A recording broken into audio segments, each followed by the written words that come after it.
lost it. We're not going to Cliff Craig no more, guys. He lost it.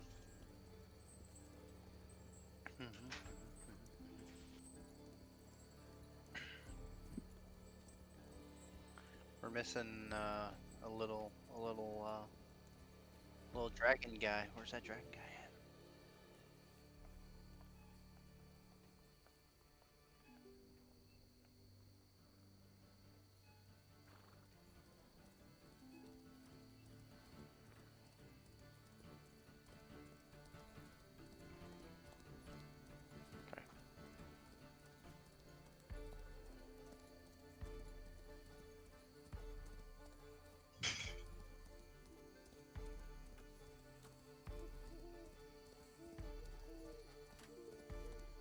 We all unanimously decide to leave Cliff Craig. Deus ex magnificent. Matt, we went to sleep and woke up 30 years later. Fuck yeah, but no.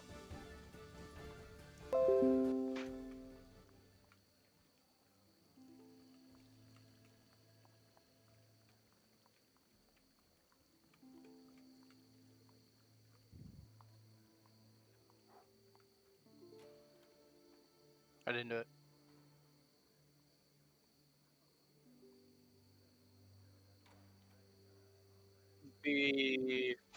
Before resting, my character launched the hound by the door. And then on top of that, I studied the atlas before I was going to go to bed. And then once I figured out kind of what it can do, the powers of it, before I laid down, I would process the checklist in which we talked about items or places we needed to go, if we needed to still be here, what kind of circles I may or may not know about. Um, Basically, my mind just going all about trying to figure out what the next plan would be. Almost tempted to go back and take a chance at Sundar, but obviously knowing smart enough not to do that. So basically, I'm just kind of thinking about what the possibilities I have with this item that could change what we're doing. We're not stuck anywhere anymore, and so forth.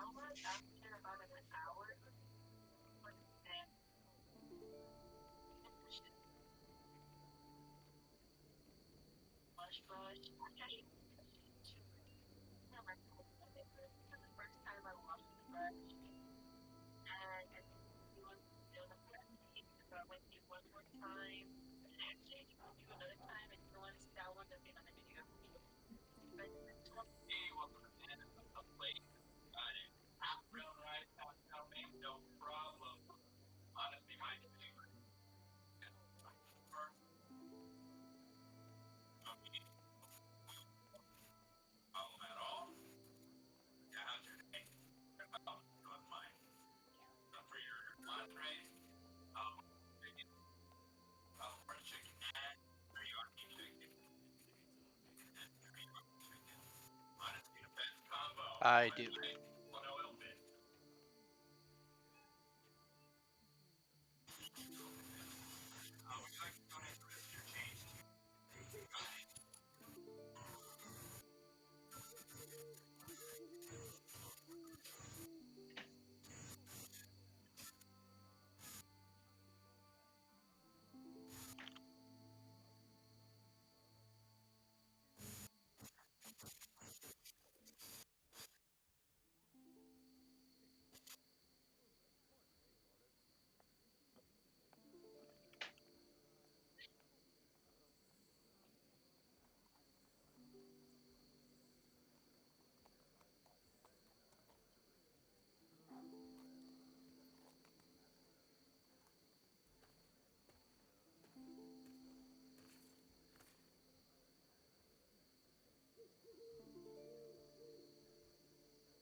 What was the name?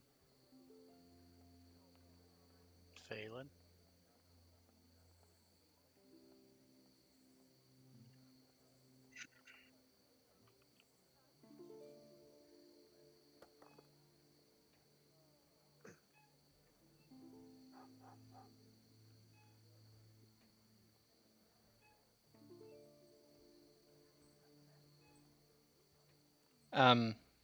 In Ugbor's room, are there any books?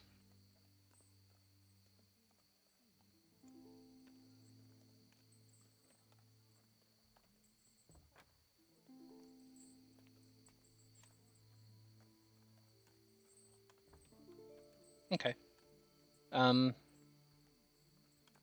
Ugbor does some calisthenics before bed.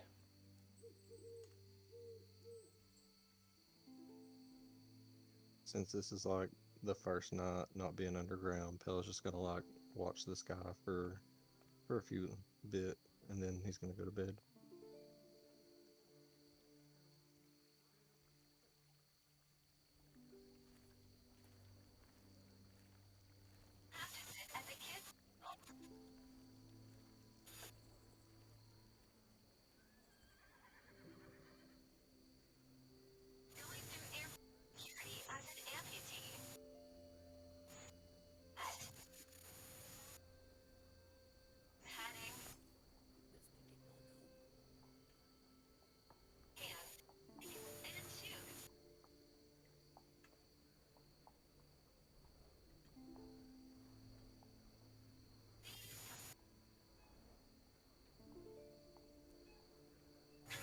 Hmm.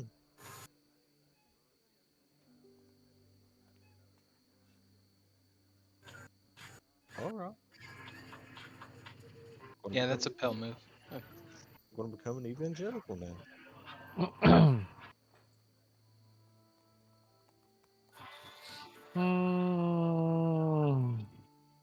I lie in bed and wonder what would happen if you were to take one bag of holding and open the mouth to another bag of holding's mouth. And what if that's what we live in right now?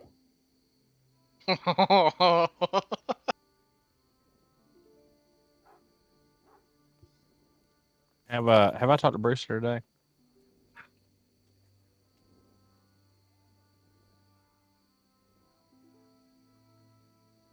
Okay. Okay. All right. Well then I believe I'm good.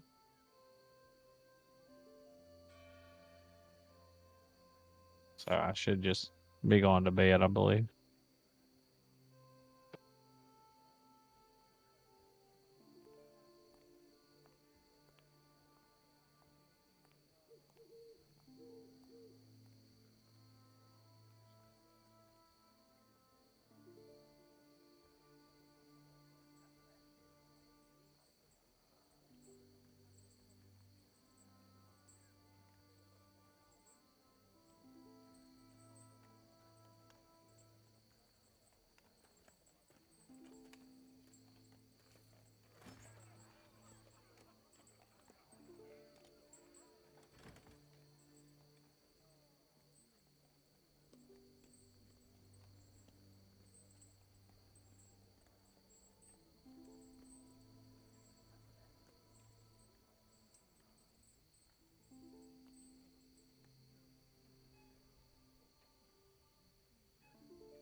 I'm hungry.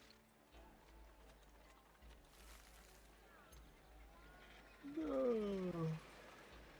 I could eat.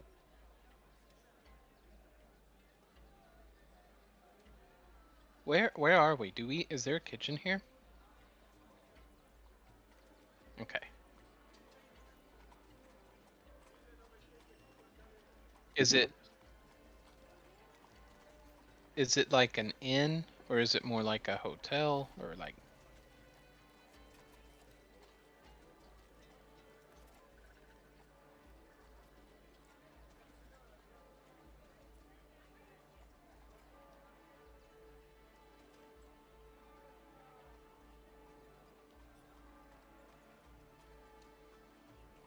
Akbor's going to go outside and perform handstands and exercise that way until other people wake up and come outside in the hallway. Hallway. Yes. Flint has no idea what you're doing, so he just watches and claps delightedly.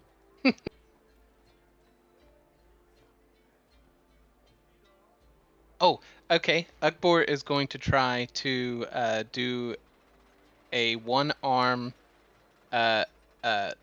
push-up thing while on his hand. Yeah, a one-hand push thing. Yeah, yeah. Hold on. Push. Yes. Okay. Did it do it? Oh, there. Dude. Yes. Yes.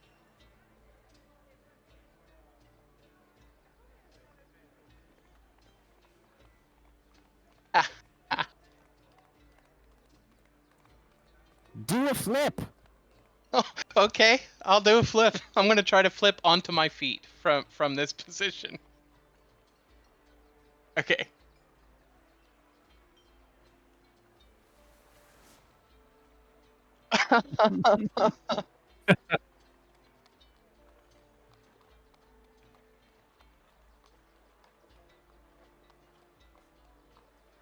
Hey, I'll take that all day, dude. All day. This is the best day of Flint's life. He'll come out right afterwards. What's all the hubbub? Dude, you just missed it, man. This it could never happen again. I was like upside down. I did this push-up thing, and then I flipped onto my feet. He did. I could do that. That sounds simple. I don't believe you. Yeah, well, I'm in a robe, so I'm not gonna do it, obviously. But I've seen the trajectory. I've done the math. It's doable. I've seen that. I could totally do it again. I believe you. It's fine. Do it again. Try. No, it's fine, really. And I pat you on the shoulder. I'm You did hungry well. anyways. And When we go eat, I would like to, now that the Atlas is attuned to me, I would like to transfer my Awakened Spellbook ability to the Atlas as my spellcasting focus.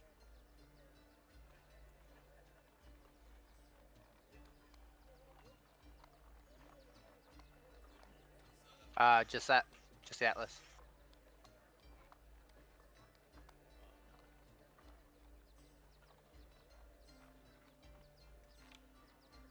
Yes, I have it written down here. I have a spell refueling ring, enhanced arcane focus on my arcane firearm, and a homunculus.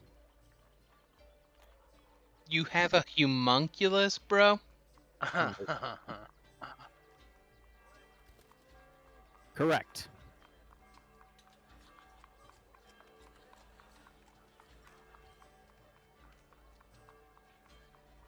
Okay, so the ring looks a lot like a ring Nice. without very much ornamentation. Because Honestly, Flint that's is the most cheap. shocking part of all this.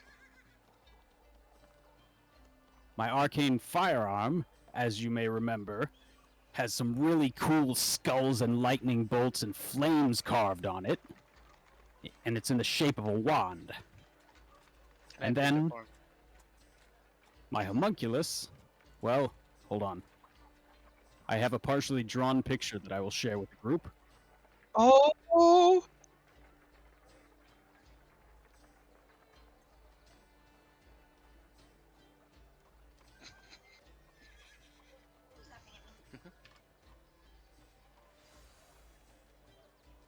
He beeped.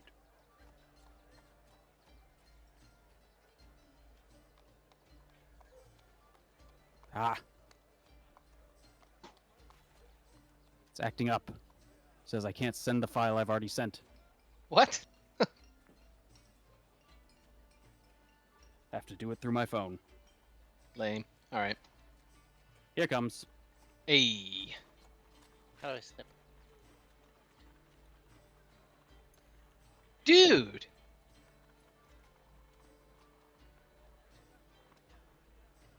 Yes, that's going to be a cigar. Once I'm finished drawing it. A pencil. Yes. Yeah. Yes, scrap metal and pieces of carved wood. Ugbor pokes it. Is it alive? Yes, it is, thank you. Oh, it talks. Yes, it does. Oh, what a cute little guy.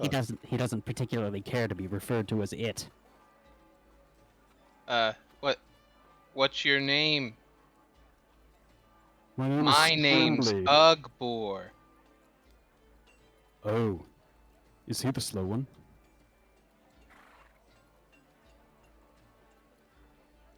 I don't know what that means.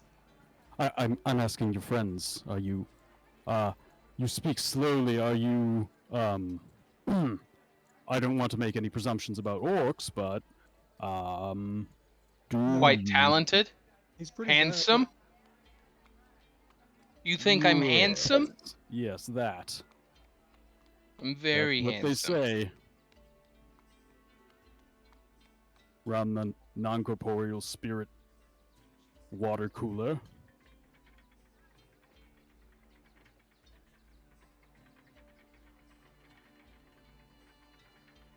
Ugbor has some attuned items. He is currently attuned to a tattoo called Blood Fury. And then he is also attuned to a magical sword of sharpness named Grumsh's Fang. Yep, those are the only two.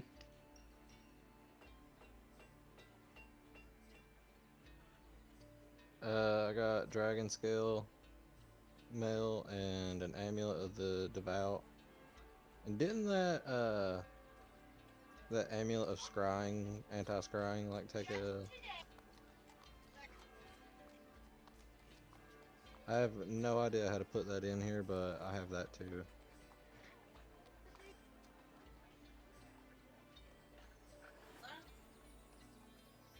I think I have the anti-scrying thing and the ghost step tattoo. I believe is all. Well, nope, I lied. Did I have to attune to the mariner's armor? I don't remember. 'Cause it doesn't give me an option for it, and I picked one that was already part of Probably not, to be honest. D Beyond. The Mariner's armor? Yeah. No. No attunement required. Okay, so I just have those two then. The tattoo and the scrying token.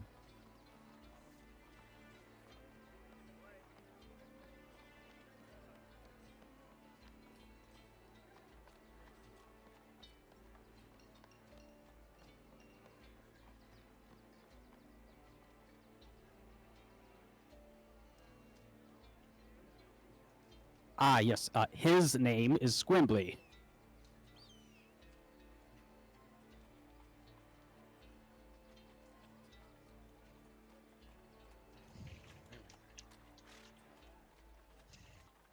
Good morning, guys. Well, I would say time to eat. I'm getting kind of hungry.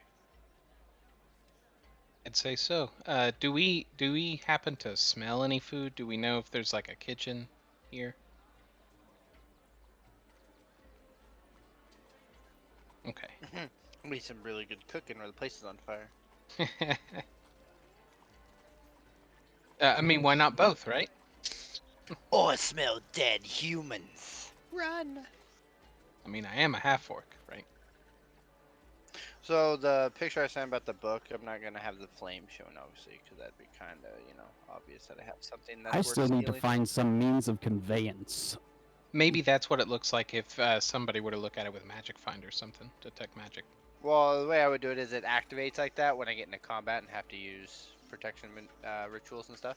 Ooh, okay. And then it would activate, and then that would be, instead of focusing off my body itself, it would actually, all the power and the designs would come off the book itself instead of me. With Dope. all respect to our direwolf friend, do you think he has like a dumb cousin? I don't think. I don't know. Probably, maybe. Maybe let me ride around on him. You'd Maybe. have to bond with them. I Oh, thought we'd of bond. getting one for myself. We'll We'd be let best friends. we'll let Alfred do that. That'll be fine. Well, Alfred loves the but I- attention of the direwolf. But I actually need one so I can move. True, true. Ooh. So when we go sit down to eat, I do have some things to talk to you about of this new item in which I was gifted by our dear contract leader. And I kind of want to get everyone's opinion because my opinion is racing in too many bad directions about this book. Sounds like a plan. Talk and walk. Ugbor Mm, starts to head towards the stairs. Vorik. Are you here? Yep. Can you do the mind thing? Yes, I can. Or I prefer to do it in the mind, actually, instead of out loud. That's Uh, what she said. Well, maybe so. just a point of order, real quick. I realized because my computer restarted and it auto launched voice mod, my mic recording was automatically default to that for some reason. So until just now, you won't hear my voice in the recording. Even better. That means we know what we're doing without you. Yeah. We've become an audiobook. So I don't know who you're gonna pick. Or do you get a? What's the psychic roll? That damage you take, or what's that do? That's how long it is. That's how long. It's 8 hours. DM, would you do me a favor for the recording and acknowledge that Ugbor did some crazy shit when he woke up? Yeah, Ugbor did in fact do some crazy shit. No, Thank it's you. forever lost. It was magnificent. Don't know what happened. I hate all of you. I've only heard stories. You have one witness. That's Yeah, and Flint. it's Flint. That's all I need. It's Flint. So Flint and his little buddy. yeah, That's exactly. two witnesses, I guess. I would do. The downfall to my character right now is with Alfred. Anything I tell or get him to study, he seems to open and tell the other people. So my idea of work, because I'll message works secretly, it'd be to not add Alfred into the speech, just because I'm afraid he may spill the beans, especially if he gets some drinks down in him. It's been known to happen more than once. Yeah. So for the purpose of what this thing can do and so forth, I'd say activate everyone but him if possible, and then I can talk to him personally. Not necessarily about that item though. Oh, Alfie, you rascal. Well, I technically would do that anyway because there's 4 people actually here. Yeah, but I'm saying if he was here though, I'd still say the same thing to you. Okay. Just because everything I have figured out's been told to somebody to somewhere, and so over time I'm like, I don't know about this. That's true. That's true. Munson, weren't you traveling with Alfred? Or at No, least you were with him when we met you. Me and You seem to have Alfred some sort are of from the rapport. same city. He is a fighter. I was a civilian living in Sundar, and I had to clear debts for my family, which I gambled a lot towards him to win, so I could pay off the debts of the family. I see. A couple small encounters. Every time he drank, I was never there, of course, because, well, that'd just be stupid. And actually, I found you guys without him due to dreams I had, which I've, told you guys before, that my dreams have brought me to you guys, in which I followed you with my arcane abilities to the haunted house and the mirrors and all that, and then I approached during the big get together that you guys had, that I invited myself. As you say this, you guys reach the bottom floor of the stairwell. Ugbor, I want to have you make a wisdom save for me. Okay.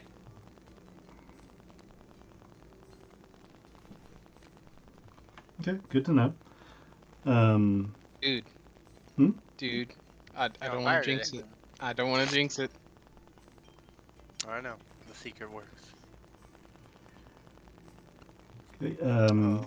besides that, I just want to reestablish, because I've been throwing it out like candy, I think everybody but Munson still has inspiration, unless I'm mistaken. Just throwing that out there. I don't remember. Yes. I don't believe I do. I believe I do not have one. What can you do with inspiration again? Like you can re-roll or what? Like exactly how does it work? You basically can choose to have advantage on any save, attack, or check, I believe. Save, attack, or check. Yeah. You can choose to reroll dice.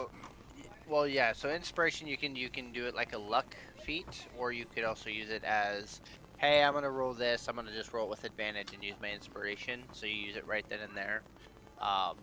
But yeah, basically anything. I mean, it's basically a second chance.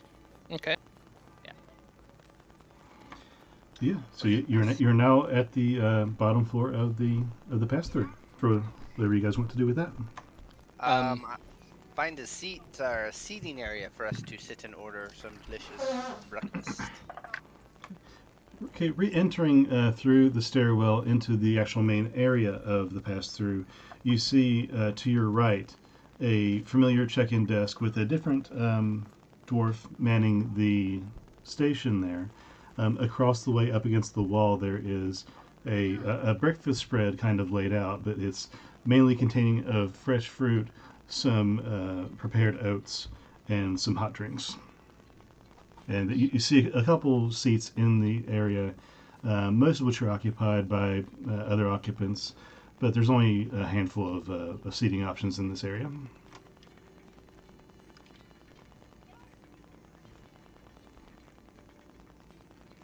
I guess we just try to find a spot for all of us.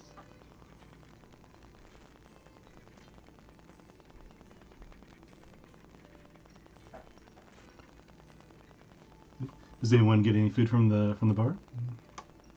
Yeah. Yeah. Ugbor approaches the bar for sure. What's there?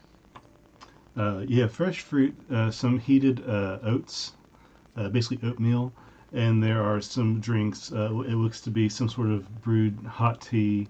Hot water is available with other herbs in baskets, and there is a portion of milk.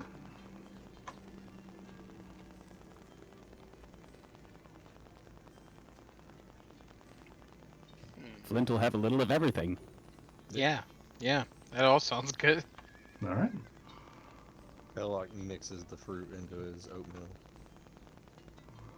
Are you guys going to choose to sit down inside or outside? Outside preferably. Okay. I love the scenery around here. It's pretty. There's not a lot in the way of a seating area outside, but there are benches along the outside of the building. That kind of line the perimeter. Whenever there's not some bushes or shrubbery or other decorative pieces in place.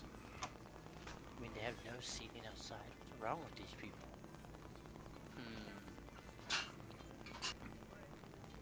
They have nothing to create stuff. Darn. Hey, I'm back. Sorry. No Welcome problem. back. Yeah. Welcome back. We're going outside to eat food. There's no obvious easy seating areas. There's some benches and stuff, but there's no like obvious sitting together tables or anything like that. Oh, Ugbor throws. He just assumes a price and throws 1 gold on the counter to pay. Okay. You leave the gold, and as you guys are walking away, someone else goes up to the bar and gets some food. You see the gold laying there and pocket the gold. Okay. I shoot him in the head. I'm just kidding. It's gonna be that kind of session. Roll for You initiative. want to take my gold? It was me that stole it, actually. Sorry. So as you guys leave the building with your gathered food, you are able to find some seating around these benches or so. If you want to, some sitting, some standing, however you want to do it. But in short manner, after you begin eating, Pelinal, you hear somebody approach. It's you! I knew it's you! And you feel a tug on your elbow from somebody who's much shorter than you. I'll like look down. You turn and find an older gentleman, a dwarf. He's missing an eye and has an eye patch on. He's otherwise wearing some little bits of armor, like a shoulder pad here, some chainmail, but mostly he has that covered up with some other clothes that just seem to be casual wear. You may not remember me, and he points up to you, but you saved my life. You were there. You were there, weren't you, at the Battle of Dogma? I sure was. I remember. I couldn't forget that beautiful shade of purple. You bandaged my leg before it broke too much further. I really appreciate you. Not a problem, buddy. Are you doing good? I'm doing great. I'm a little bit of a craftsman. I'm not able to mine like I used to, the trick leg and everything, but I am able to craft a little bit of bits and bobs, and I'm very good at stropping. I can strop a blade pretty good. But my real focus is in these little decorative pieces that I carve, little baubles that people put on their shelves and things. It doesn't make a lot of money, but it brings me a lot of pleasure. No, that's all that matters, isn't it? Hey, well, if you have anything you need, Gandervald is your friend. And he reaches his hand out for a handshake. He'll like take his hands in both hands and shake it. Thank you. Once again, thank you. And he turns to begin to leave. Not a problem.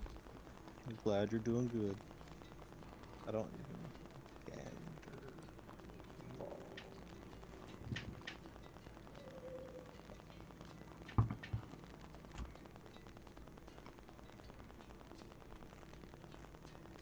Oh, did I write it down? Oh, I did write it down. Wow. I forget I have paper notes that are really bad. Looks like Japanese writing. My paper notes are in my car. My paper notes are it's in a very tiny notebook, so it's and I don't write small.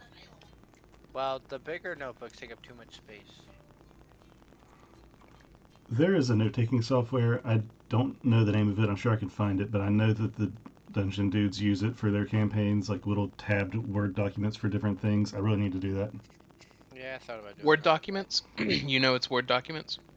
No, it's just it's little text pieces, but it's like having a Word document open, but they have tabs, and each tab is a different category. Like I can write all my Cliff Craig notes in a Cliff Craig tab, and it's all categorized over here to the left. And Does it look like a Microsoft product? no, Oh, okay. I don't I think was so. getting ready to say OneNote Or can are you just accomplish making that. are you making them on D&D itself, or are you talking on Roll20 itself, or otherwise? Nah, this is a different program. I'll look into it I was later. like, 'cause on Roll20 itself, you can create different templates for different areas, so you can just pull it up and start typing into it for your own personal notes too. Yeah, I've seen that, but nah. Anyway, So after we noticed that Pelinel of the Lords, the god of the Almighty there, I would kind of sit down and talk to the group. Okay, so first things first. The Jade Bane was the place we could go. Has these names written. We could try to reforge it to fit people's name on that have more use. I don't really have a lot of use in the blacksmith area, but they make the finest of weaponry, armor. Basically, they're the higher class. We get 25% of all purchase there. That we've told you before. I think it was me, Alfred, and Me. did you Yep. say I don't know. Yep. Helena? Mhm. I would like to try to forge mine and change mine to Ugbor. You don't wear armor, do you? But you use weapons, right? No armor. I do use weapons. Can I try? I believe. Let me see if I have it. Let's see, and it's just in regular common, right? It's not in like dwarvish or anything. No, this is written in common. Vorik, do you have a forgery kit by chance?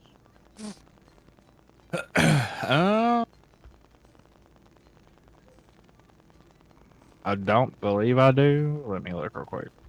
Yeah, it was like anything. We can take my name out of it and then put Ugbor's name, so we could try to find the weapon, or you could just hand me gold and I can purchase an item for him from there for the discounted price. You could just use us. Yeah, you can do that route too. I don't have a Alright. forgery kit. Okay, so secondly, this book I got last night, it is, it's a game changer. Let's just put it that way. I need to find the teleporting circle, study it, see if there's anyone there that can give me information of where other ones may or may not be.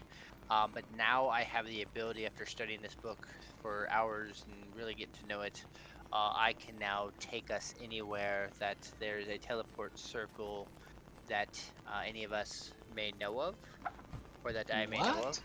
So we're not stuck in here. We're not stuck traveling on foot to short places.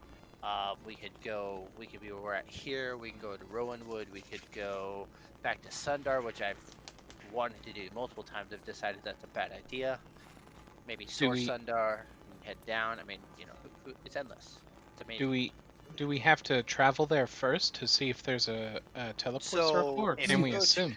So if you go to a teleport circle, there should be someone, hopefully, whether dwarf, elven, or whatever, they would know of the next location. They could give you a description, and I can roll a chance to land successfully in that spot.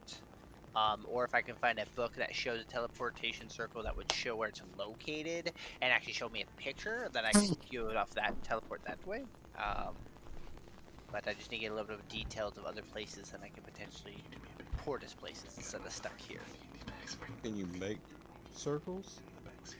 Oh yeah. After reading the book and all that, I can do what's in the book that requires. But just because you make your own, it's better to actually go to a circle that's already pre-made, and then you can like port location to location. I have other spells or other abilities which this book has offered me to do other styles of teleportation, but this would be the safest route, in my opinion. But say like we find like a safe spot for us all. Like you can make like a circle there, and we can just go back there in case anything happens, right? I can make a preset location, and then we could go, and if we get into a fight, we could teleport back to that exact location. Yes, that is a possibility. What are the requirements for you to do that? Does it take This a while? book, this book. No, it's pretty quick. I believe. Let me check what I know here. How did you get that? This was given to me by Urki gave it to what's him. yeah, Urki gave it to me. It takes a minute to cast the teleportation circle. You don't need any components or anything though. The components I need, I believe I have on me. If it If anything, we should definitely get you some more components. I need to get some rare chalk. if it takes a minute, I think that's 10 turns in combat. Yeah. Yeah, but it's not necessarily for that purpose. It's more like if we go somewhere deep, decide we want to get out of there without having to walk all the way back, we could just port. Yeah. Every day I regen uses of this ability. I do have one question to DM. It says rare chalks and inks infused with the precious gems. Mm-hmm. So, which the spell consumes. So I wouldn't want to use my own, because technically I can create. It's kind of weird how this works, but I can create my quill, which my quill is a magical quill. But I guess I can create it for the purpose of trying to use it for that. But I guess this would actually want me to infuse a gem or gem dust into it to actually use it to teleport. So never mind. So yeah, I would need to find chalks or inks that I can infuse with some gems worth about 50 gold. And then I keep them on me, and then anytime we need to port, it consumes a percentile, and then we can go to each location. Also, just so you guys don't forget something you mentioned earlier, I believe Pelino also wanted Flint to split one of his diamonds or some such. Correct. If you can. But if we end up going to a jeweler, I might just try to see if they can. Because it sounds like you need like gem infused dust with that chalk. You'll probably have it there, but yeah, same thing. I would like to go to a place with a library. So what? Are they just called teleportation circles? This is a teleport. This is a teleporting circles. Yeah, teleportation circles. I have other ones I can do, but that's the most common one. For far distance travel. So we can teleport to anywhere that already has a circle, theoretically. Yeah, And as I long guess as someone can kind of tell us where. There's one I can't do because it costs a lot of money. It does not consume the item, but I have to have the worth of the item valued on me, and it would be a check to activate it properly. But it's a very expensive, so we won't worry about that one until down the road. It makes me be able to create a ginormous gate, which lets me port through different dimensions. But that would be for like more of a me and Flint kind of go test our life and see what happens. Huzzah! See? Where are we at the moment? We were sitting outside of the inn eating breakfast.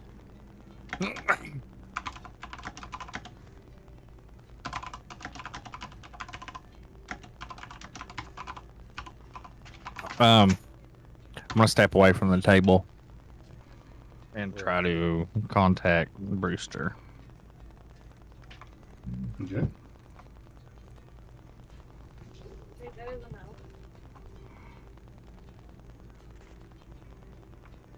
What are you going to say to Brewster?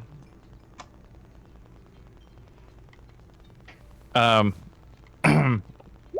of go off and ask him if there is a teleportation circle. Well, there's one Or- here, obviously, because we got pulled into here with Gurky. yeah, Erky. So we came in through one. Well, I ask him if he knows anything about a teleportation circle or a gate or something where he's at. Oh, you're asking So, Erky. so what's your exact message? I want to say, let me see. We've come across something that could possibly get me there quicker. Do you know anything about a teleportation circle there? I know of one, but it's really not a great place to just pop in. At the main, what's the big building in the, and then it cuts off.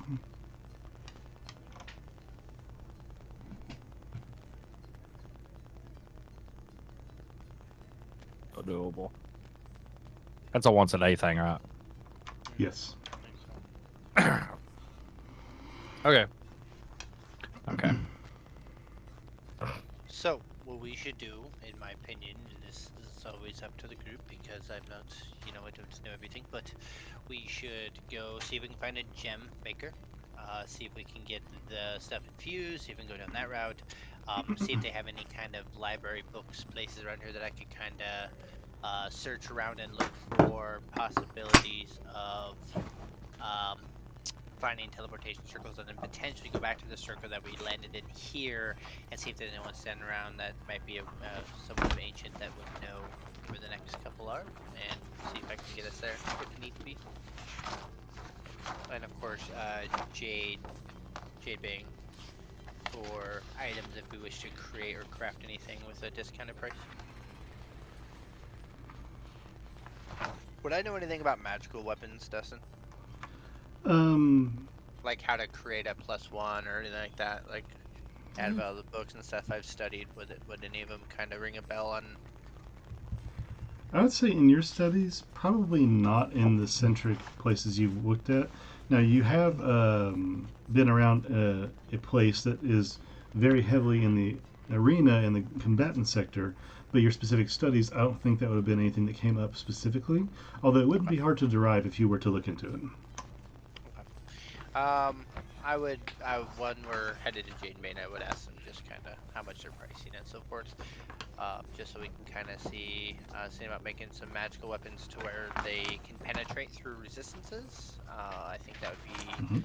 Ugbor. I've seen you attack something multiple times and nothing happened.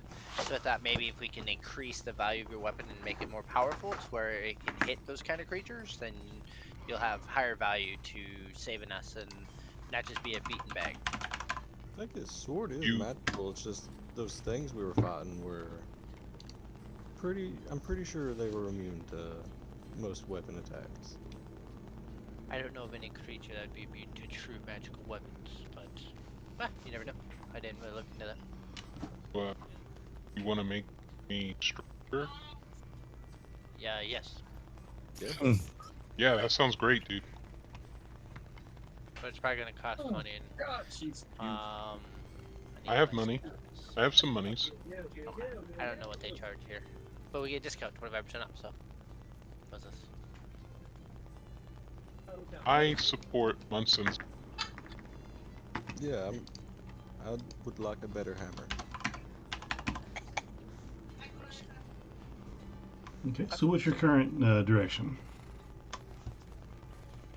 I would say let's head to Jadebane. I know where that is, as I've already been there. And I'll take the group so they can follow me. All right, good. Pell, were you about to say something? No, I was just saying I'm down. Okay. Leading the group to a place you are familiar with, you approach the Jade Vein Forge that has the exterior giant forge as well as the pretty good sized interior cells front that's all pinned into one squared off area. And as you approach, there are some people milling about. There are some dwarves and halflings watching the forge from a distance, just kind of appreciating the craft. And it has a smell to it. It's not like iron or that blood coppery taste in the air. It has a different, darker smell to it. Ugabar, what kind of weapon do you use? Is it two-handed? Is it a one-handed? It's a two-handed great sword, and Great sword. great sword. And Ugbor pulls off the sword from his back and kind of proffers it to Munson to look over. Yeah, it looks kind of interesting. And he flips it over to show the to show the edge and the handle. You can see like the edge is shiny. It's really sharp. Good. Sounds like I may have an idea. I can try to get pricing. You said they make pretty cool weapons, right?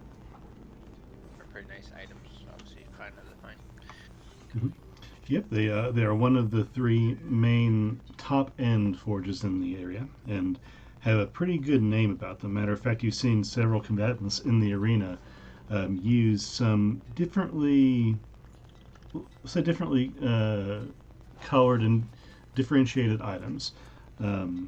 And you would know this, I think, from just that being in that area and hearing chatter amongst this through your life.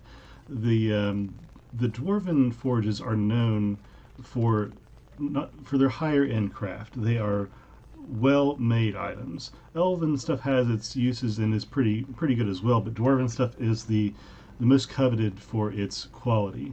And these three forges that are based in Cliffcrag all have different ways about marking their signature. For example, the Jadebanes focus more on the elegant and sharpness of weapons, and they tend to use some sort of secretive procedure to dye their steel, and they dye it in a dark green color, especially towards the blade of the weapon. So kind of like a glass kind of tint, like an emerald glass viewing. More like an electrolysis sort of look to it, like it's been imbued with some sort of dye or plating that changes the color of the weapon, but purely aesthetically. But Yeah, it's just for their look. Gotcha. yes, but yeah, the Jadebanes focus on the more elegant and sharp-natured weapons. The Oak Rocks focus on the blunt and heavy weapons, and their steel is sometimes imbued with an engraving that has a hued red background to it. And the where's my thing? The dusk toe blades are experimental weapons that have different natures about them. They're not typical weapons, but they're very well made and all the same deadly. And theirs are misted with some sort of black hewing. I don't think I got the guy's name last time. I will approach the counter with Eleanor. Trotting up behind him. Okay. Now, you guys didn't end up trying the forgery, did you? I think you were missing the thing. Nah. Okay. Don't think we. No, we haven't done anything in that aspect yet. Cool. The other one that we talked about, I would be waiting on doing that. Just because I don't think this would be the place I would want to design that layout. Hello. I'm back with my signature for the miners' pricing. Oh, you got some pricing differences? All right. Well, granted the price. Let me see the notice there, and what can I get made for you? I'm looking to do, and then I kind of pull out a piece of paper and show kind of this design that I did in Discord. I'm looking to do something of this style. I know you guys have like a green tint or design to indicate the Jade Bane layout. I'm looking to make it a magical aura on it if able. Are you able to enchant these with the ability of bypassing like the ability to like resist hits and stuff? Like when you slash into it, actually does all damage. Like is that a possibility, or do I have to go to like enchant or something like that? Yes, we can make the steel very fine. This is an elegant design. I like it. It will be an excellent weapon, but to get an actual magical enchantment, you'd have to head up to the stacks to get somebody up there in that nature to help you out. Okay, what kind of pricing would this kind of design go? I want it to be a signature design, and I want Ugbar the Giant Slayer carved into the hilt itself, where it says where the hilt itself lays, where it says Ugbar, and then on the other side of it, it would say Giant Slayer. And then of course your beautiful green tint, but I'm kind of looking at what kind of pricing I'd be looking at for something of this beauty. All right. I like the design there. Now, if you're looking at putting it on the guard, we would probably do Ugbar, then we would drop the adjective or the, and we would put Ugbar on one side and then Giant Slayer on the back. I think would be the most aesthetic. Perfect. Not a problem. We would of course wrap the handle with some fine leather, and do some other carvings. Yeah, not a problem. Something of this nature, and remember we are very fine-natured with the customizations and all the special editions of the curved blade. It's almost like a serrated. It costs about 320. And that's with my discount? Yes, that's with the discount. That's 320 gold with the discount. Could we also trade in? Sorry, say again? If- Would you try to trade in your other one? Yeah. Oh yeah, if you're looking for trade for credits, we could certainly look at what you got to work with. I kind of go back into the head with Ugbar. I think yours might be valued more than this, but they might try to take this for the same price because this has a silvered magical meaning to it, right?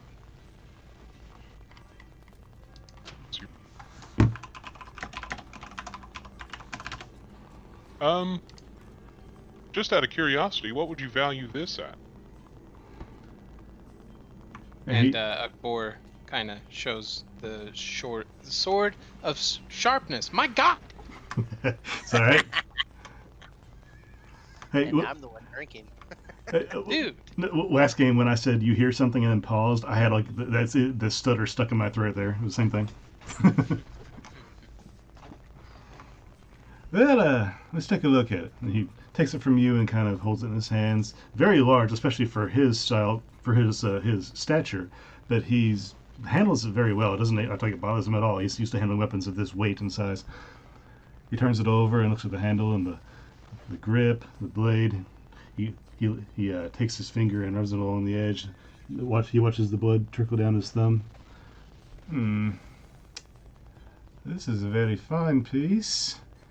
Wouldn't need much reworking. A little sharpening and stropping. Not too much. Not too bad.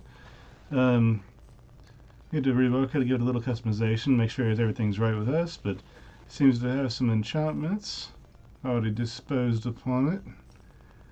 Okay, I could see us reusing that, selling that.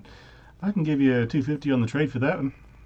Can I insight that pricing? See if it sounds like it's legit or if it sounds like he's Make an insight check. natural 20, baby. Yes. You think 22. he's lowballing a little bit, but this is like a retail exchange, so you expect not to get full price for the item, but it's not a bad price. Okay, I'm gonna bump in here. I'm good with figures, sharpening, design, layout, everything you said. What if we do a fair swap? We'll give you this magical weapon of sharpness for the trade of the custom crafted item for Akbar, and we'll call it even at 325. I think it's a fair deal. I think the two items might be about equivalent with this this enchantment plus our figure of craft, but you also have to factor in the labor, and that's not free. We'll pay labor. I just want the price for weapon to weapon to be Oh, equal. I mean, sure, we could do that if you want to trade sword for sword and pay for labor. We'll say 50 gold for labor. I think we can do that if that would be amicable. Okay, I like it. It is your sword, and he. I would like just as I to. were. I would like to commission the sword, and I leave some gold with you so that you actually create it, and maybe we can come to a different agreement later if I decide to do the trade, or I can pay you the 320. Okay, so you're paying the 50 now for the labor and having us create the sword, and then when you return, you'll either pay the remaining gold or give us your sword. Is that correct? Yes. That sounds very fair to me. Not too far off what we typically do, but in this case, I don't see that being a problem. So yeah, I'll just need the gold, and we'll take your name and maybe an approximate date when we'll be done, and we'll see you back then. What's your name? And he brings out a quill and some paper. Ugboar. Ah, the namesake of the sword, I see. Excellent. All right. But for this piece, it might take us, with our current value, maybe a day and a half. So come back, I'll say, day after tomorrow, about midday or after lunch. Yeah, that would work for me. And Ugboar counts out 50 gold, transfers it to a scrap of leather, cinches it off, and hands it over. All right. Thank you very much.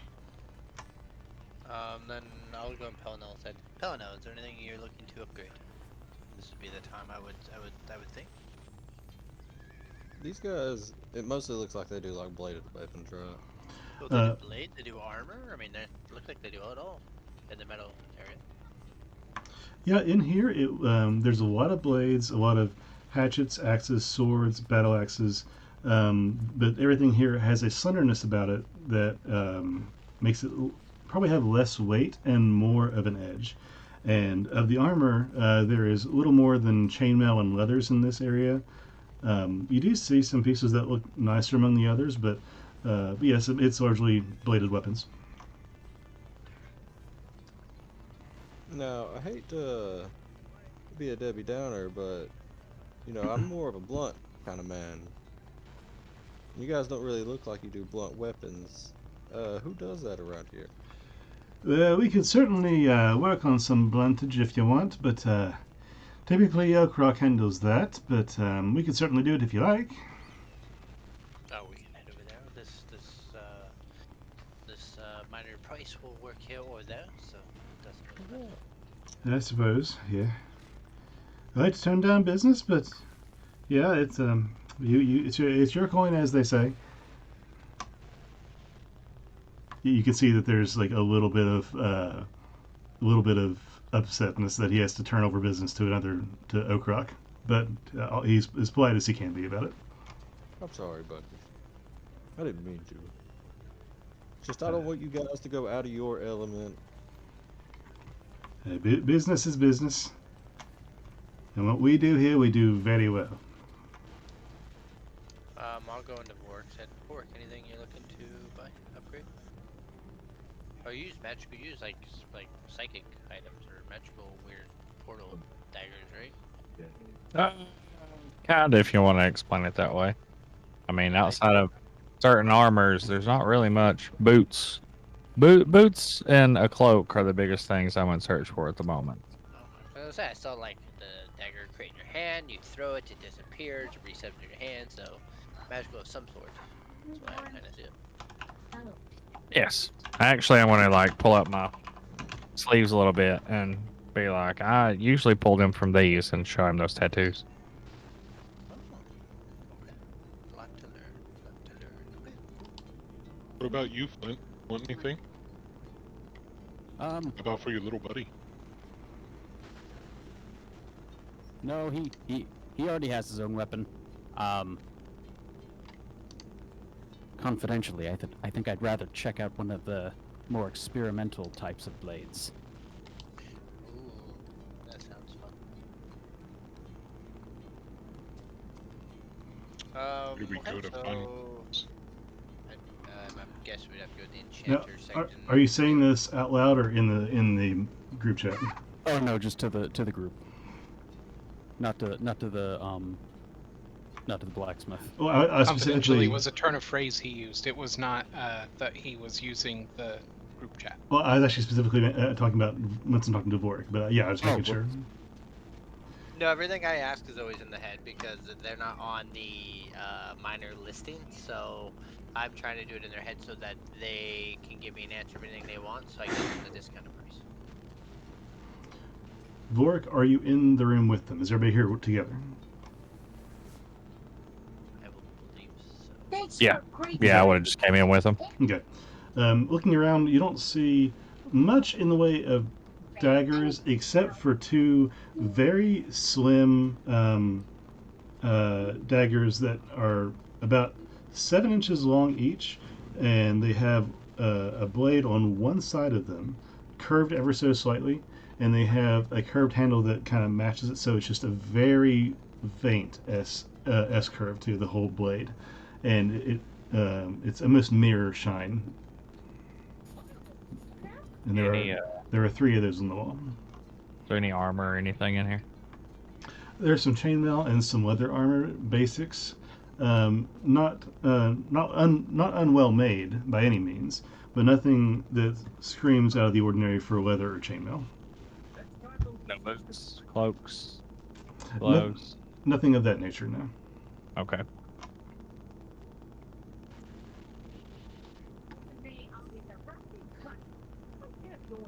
So you're talking something like, just not necessarily, but kind of that kind of layout? Very similar, yes. Okay. Oh, a stiletto? Yeah. Cool. Are you sure there's nothing else I can get you out of here? You know, some Spanish stilettos actually match the description Justin gave. Let me look up some Spanish stilettos. Yeah, that sounds pretty close, actually. No, I'm good.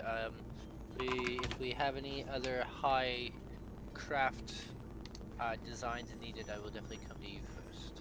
I do appreciate the work you're doing on my friend's sword, and we will be back soon to collect.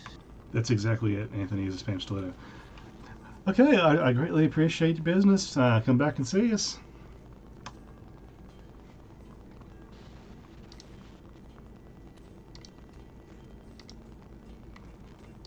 Oh, really? One of those. Interesting. One is in cherrywood.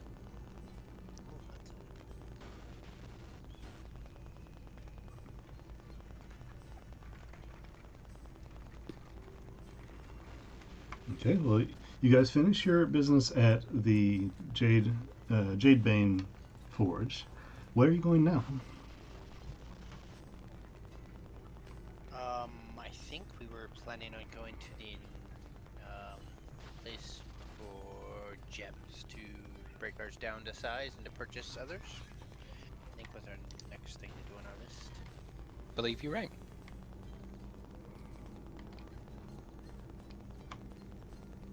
Okay, walking through town, you are looking for shops. You see many craftsmen about, but it takes you a while to wander through and look at all the different signs and see that most people's houses also double as workshops of some regard, as it's part of life here. If you are alive and working, you're also making.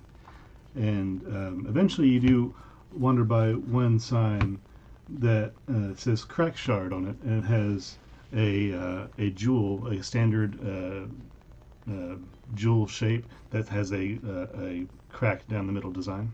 I feel like that's exactly what I need. Yeah, that must be it.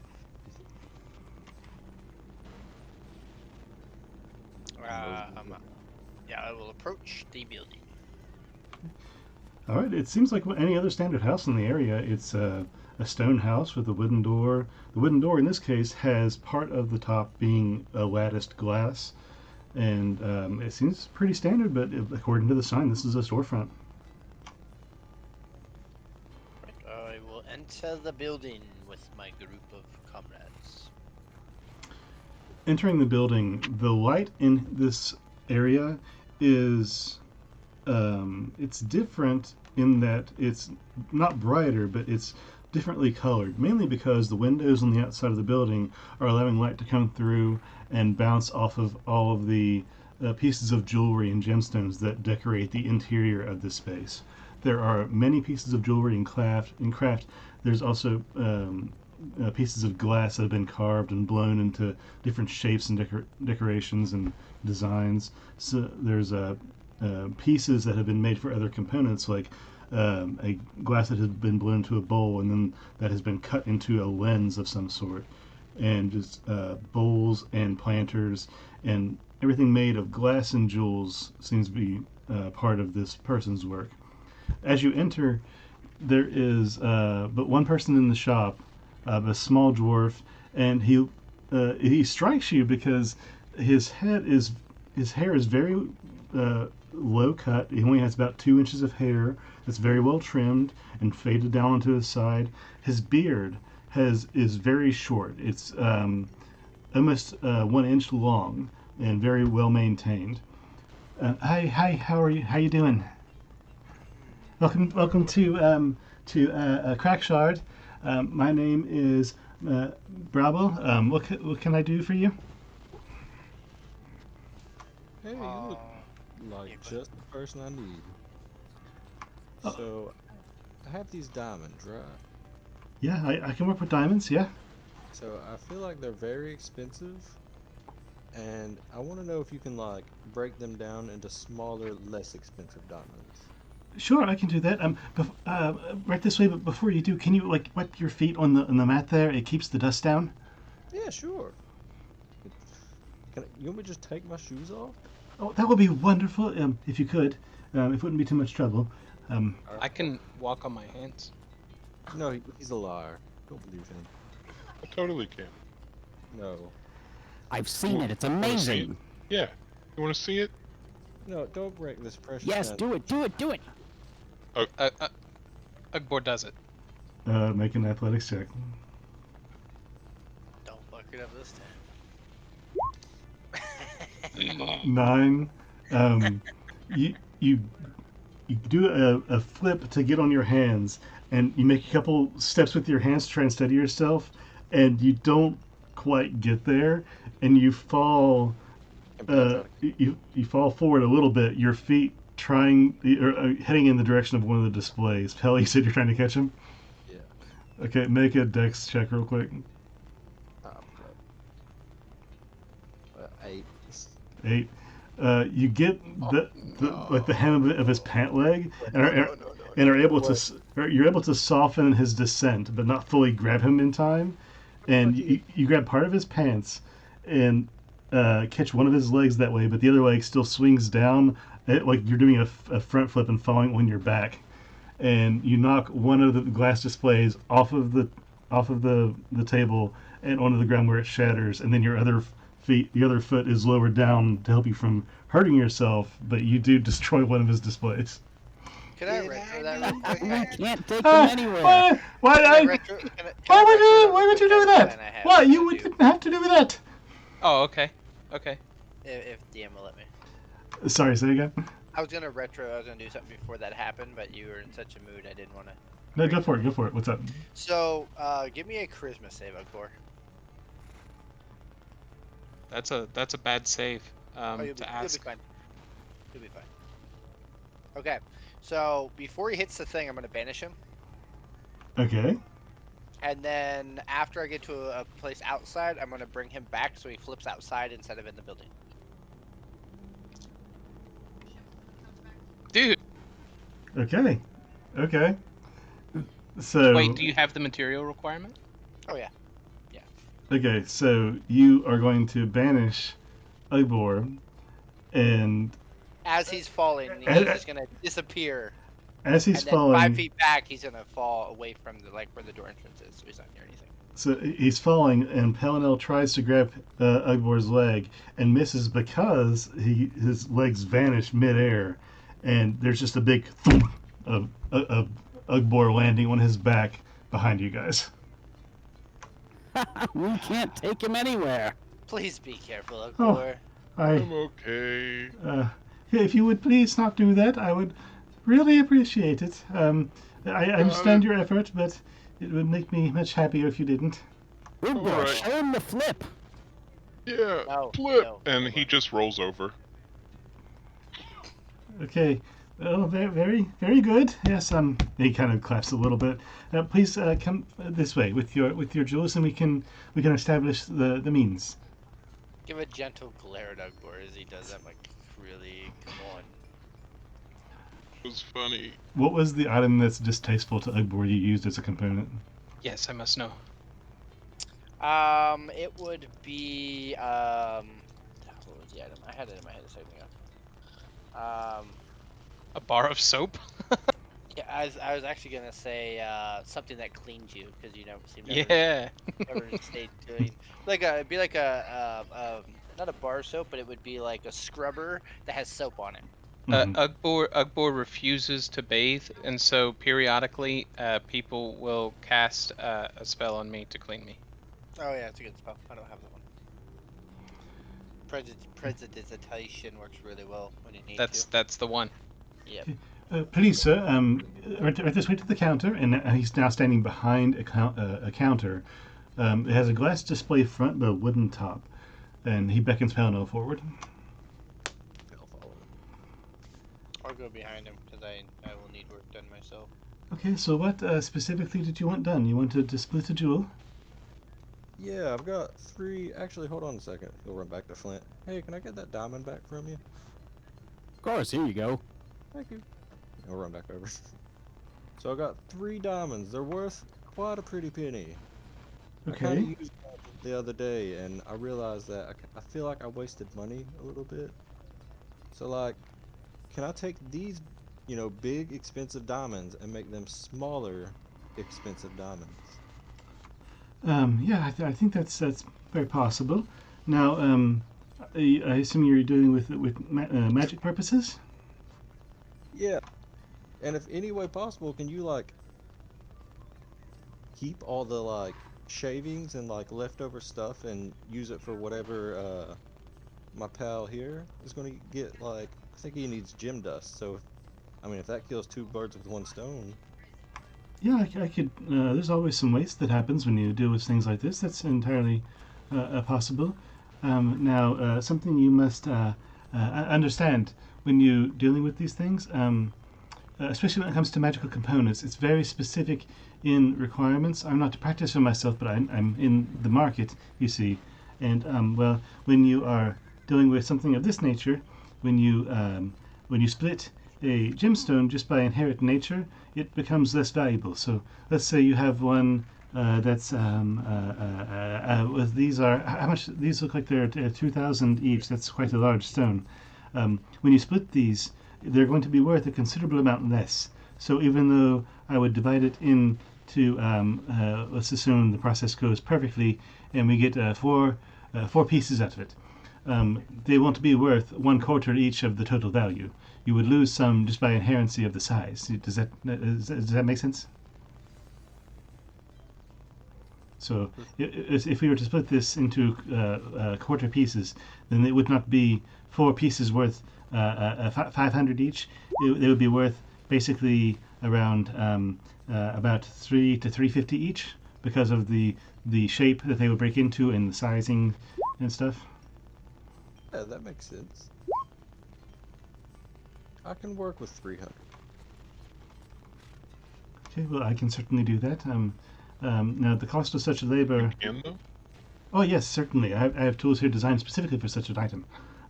If you want to do that, my charge for that would be only very slight to do the work and help pay back the cost of the tools I need to dispatch the item.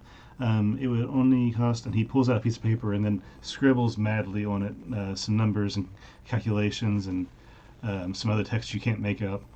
I think it would have to be about maybe 20 gold for the procedure. And it would only take me a short time, maybe a few minutes. 20 gold. Oh, okay, excellent. So, how do you want these divided? Do you want divided in half, or thirds, or fourths, or fifths, or sixths, or sevenths?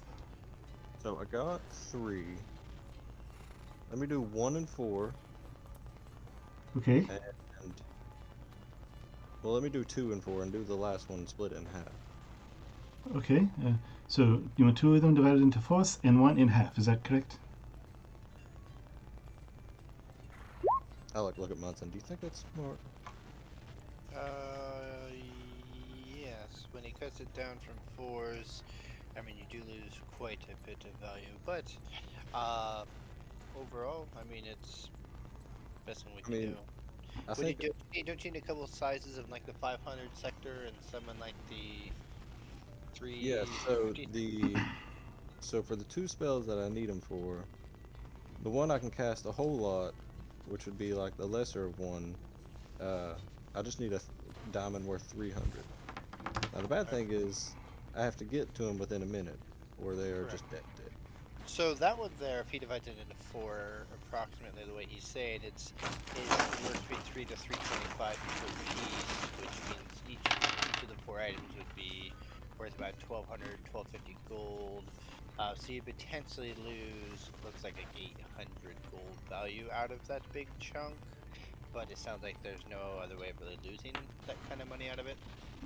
But if I just use them straight up, then that is a lot of wasted. Yeah. No, I definitely understand. I mean, 2,000 on a 500, you're losing 1,500. This way, you're only losing 8, which is only half the value, and you'll have more attempts with this many pieces. So how about I do 1 and 4 and the rest split in half? Yeah, that sounds like. Okay, no problem. So it's 20 for the entire procedure. That's fine. Okay, so we'll say these 2 over here to be in half and 1 in fourth. Is that right? I'll make sure I have that right. Yeah. Okay. No, not a problem. Okay, let me get my tools out. And he reaches behind the counter and gets what seems to be some sort of blade, like some small handled blade, and puts it on the counter. And it looks to be something with the blade of it seems to glitter of some sort, somehow, but it's very small, even for his size. And he picks out another thing which appears to be a straight edge and some glasses that he puts on. And one of the set of glasses doesn't have a lens in it; it's just a frame. But the other side of the glass on his right eye is very, very thick. And he takes the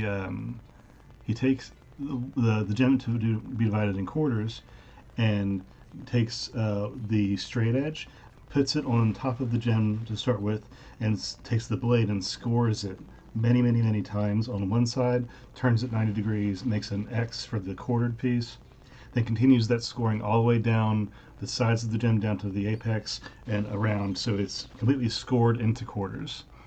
Once that is done, he reaches to the end of the counter and pulls out from the wall a handle, and the handle is the grasp for a long drawer that pulls out of the wall that was flush with the wall to begin with. And in there there are many hanging devices, all made of metal, different contraptions, different rings and scoring pieces, measurement devices. Flint, this particularly catches your eye, and he picks out a large metal structure that's about the size of the diamond times 4. And he picks that item up, closes the drawer, and lays that device on the counter. The device looks like a metal ring that has 4 legs holding it up perpendicular, parallel to the ground. And in the center of that is 4 metal arms that suspend an inner circle. In that inner circle, he places the diamond, and he flips up from the side an arm, which he then screws into place. And on top of the arm is what almost looks like a plumb bob. It's just a metal point that has a lot of weight to it, and he positions it exactly over the center of the diamond. He drops it down very slowly and puts the tip directly on the crosshairs of where he scored the diamond, and he locks it in place. And then he takes the top of it where there's a handle and begins to screw down clockwise. And you watch as this metal brass-looking point just presses and presses and presses and presses on the diamond until the diamond cracks into 4 pieces, almost perfectly, but there is some shatter to the different edges. And after that, he unwinds the device, raising the pressure point up, and undoes everything that he previously did. Then takes a hand and grasps all 4 pieces of the diamond and lays them on the counter before you, taking care to lift up the contraption that he used to break the diamond, move to the side, take out basically what is a small broom and pail, and sweeps up all the diamond dust on the ground on the tabletop below that, and collects that, puts that to the side, and does the same thing with the other 2 diamonds, but in half. So you are left with 1 diamond that is been split into quarters, worth 350 each, and 4 halves of a diamond that you had from before that are worth about 800 each, and a small pile of diamond dust. Okay, well that should do it. And he puts the device back in the drawer, slides the door back into the wall, kind of dusts his hands together. All right, I think that's what you asked for there. Are you happy with the result? Yes, sir. Thank you so much. Oh, excellent, I excellent. have a question. Yes, sir. So the diamond dust that you have left over somewhere, is there any way you can infuse this into some chalks and some inks to make them worth about 50 gold worth of the dust? Do you have enough dust left over? Oh yeah, that would be very doable. Do you have any chalk? I don't have any right now. I have made the jeweled chalk before, but I don't have any right now. I have chalk, yes. I can give you some of my chalk. Excellent. Yes, if you wouldn't mind. And he holds his hand out. Let's see, what do I have? I'll hand him 1 big piece of chalk, and then I'll break it in half. Okay, thank you. And he once again he lays the chalk on the counter. Once again, pulls out the drawer that has all the instruments, reaches to the back and pulls out a mortar and pestle. Closes the drawer preemptively just to get it out of the way.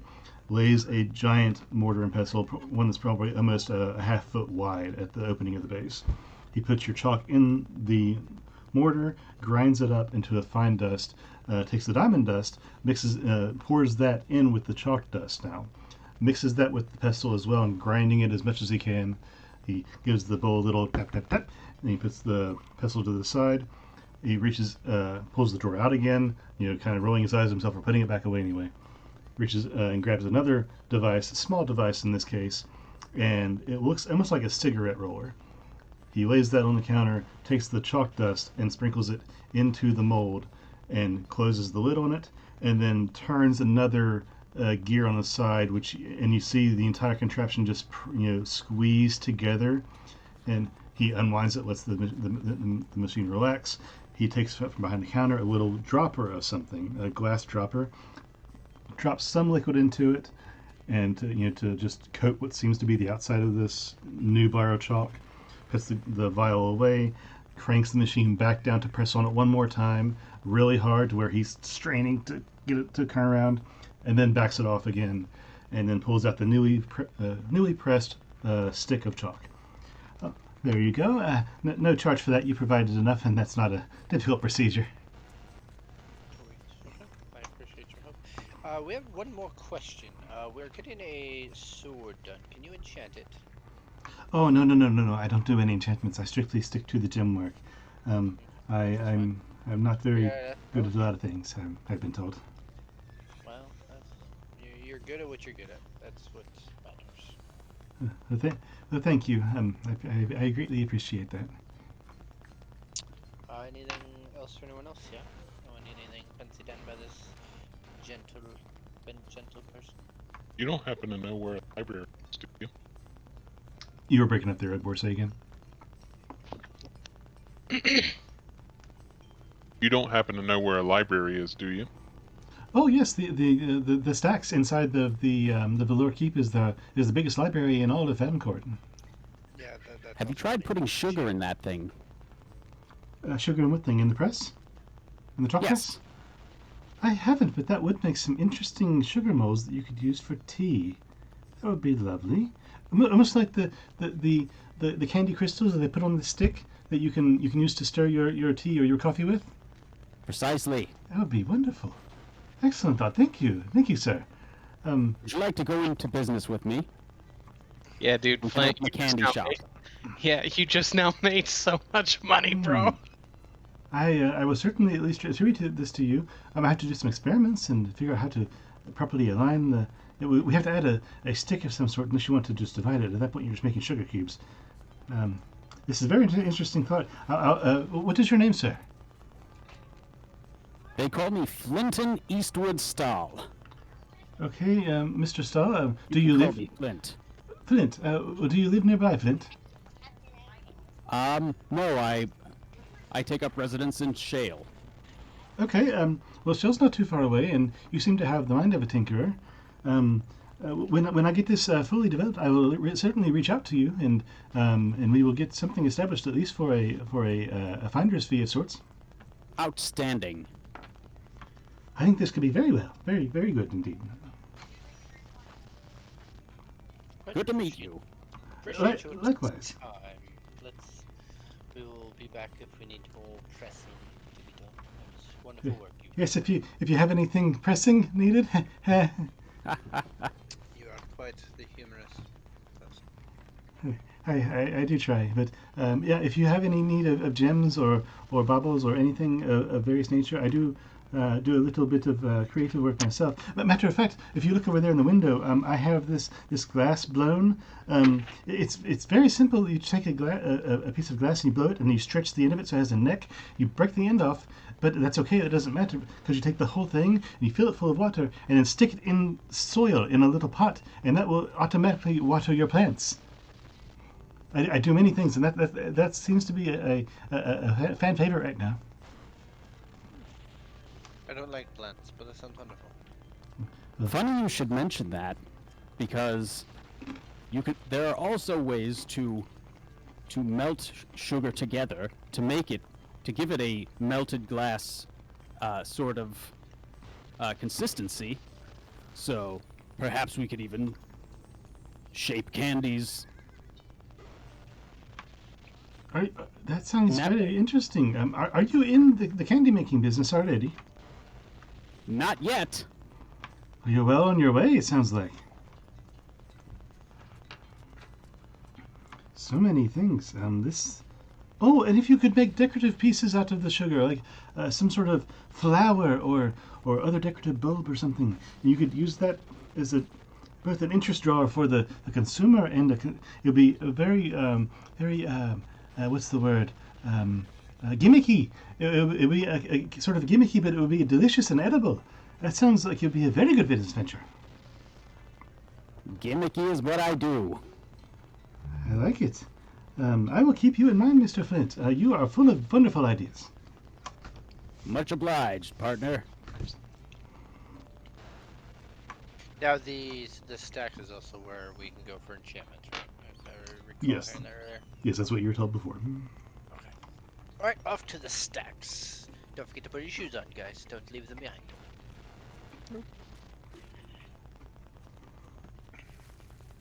Okay. Flint's gonna be a millionaire pretty soon, and we'll be rich. We will never have to do anything again.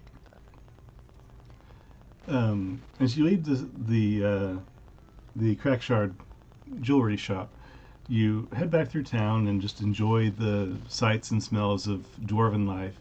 You smell a lot of fried meats as you pass through certain areas of town from people's homes and eateries and taverns and things. As you walk past through town, trying to head towards the stacks that are in the Velour Keep, before you get to the end of the road, you see one of the several major breweries in town. This one has a sign out front known as the as short pints. It has a sign that has 2 pints of ale clacking together. Pale is a furbolg still, and you as you pass short pints, the door has been propped open, and there's a gentleman standing outside, hair pulled to one side, and he's leaning over a table, working on some signage that says short pints, and he's doing some advertising work with some inks. And as you walk by, you hear him muttering about, "This isn't going to work. This isn't going to work." Does everyone hear that? Yeah, basically, he's not too quiet about it. He's not like announcing anything. He's just talking loudly to himself as he works. But he's working right outside the door of the short pints.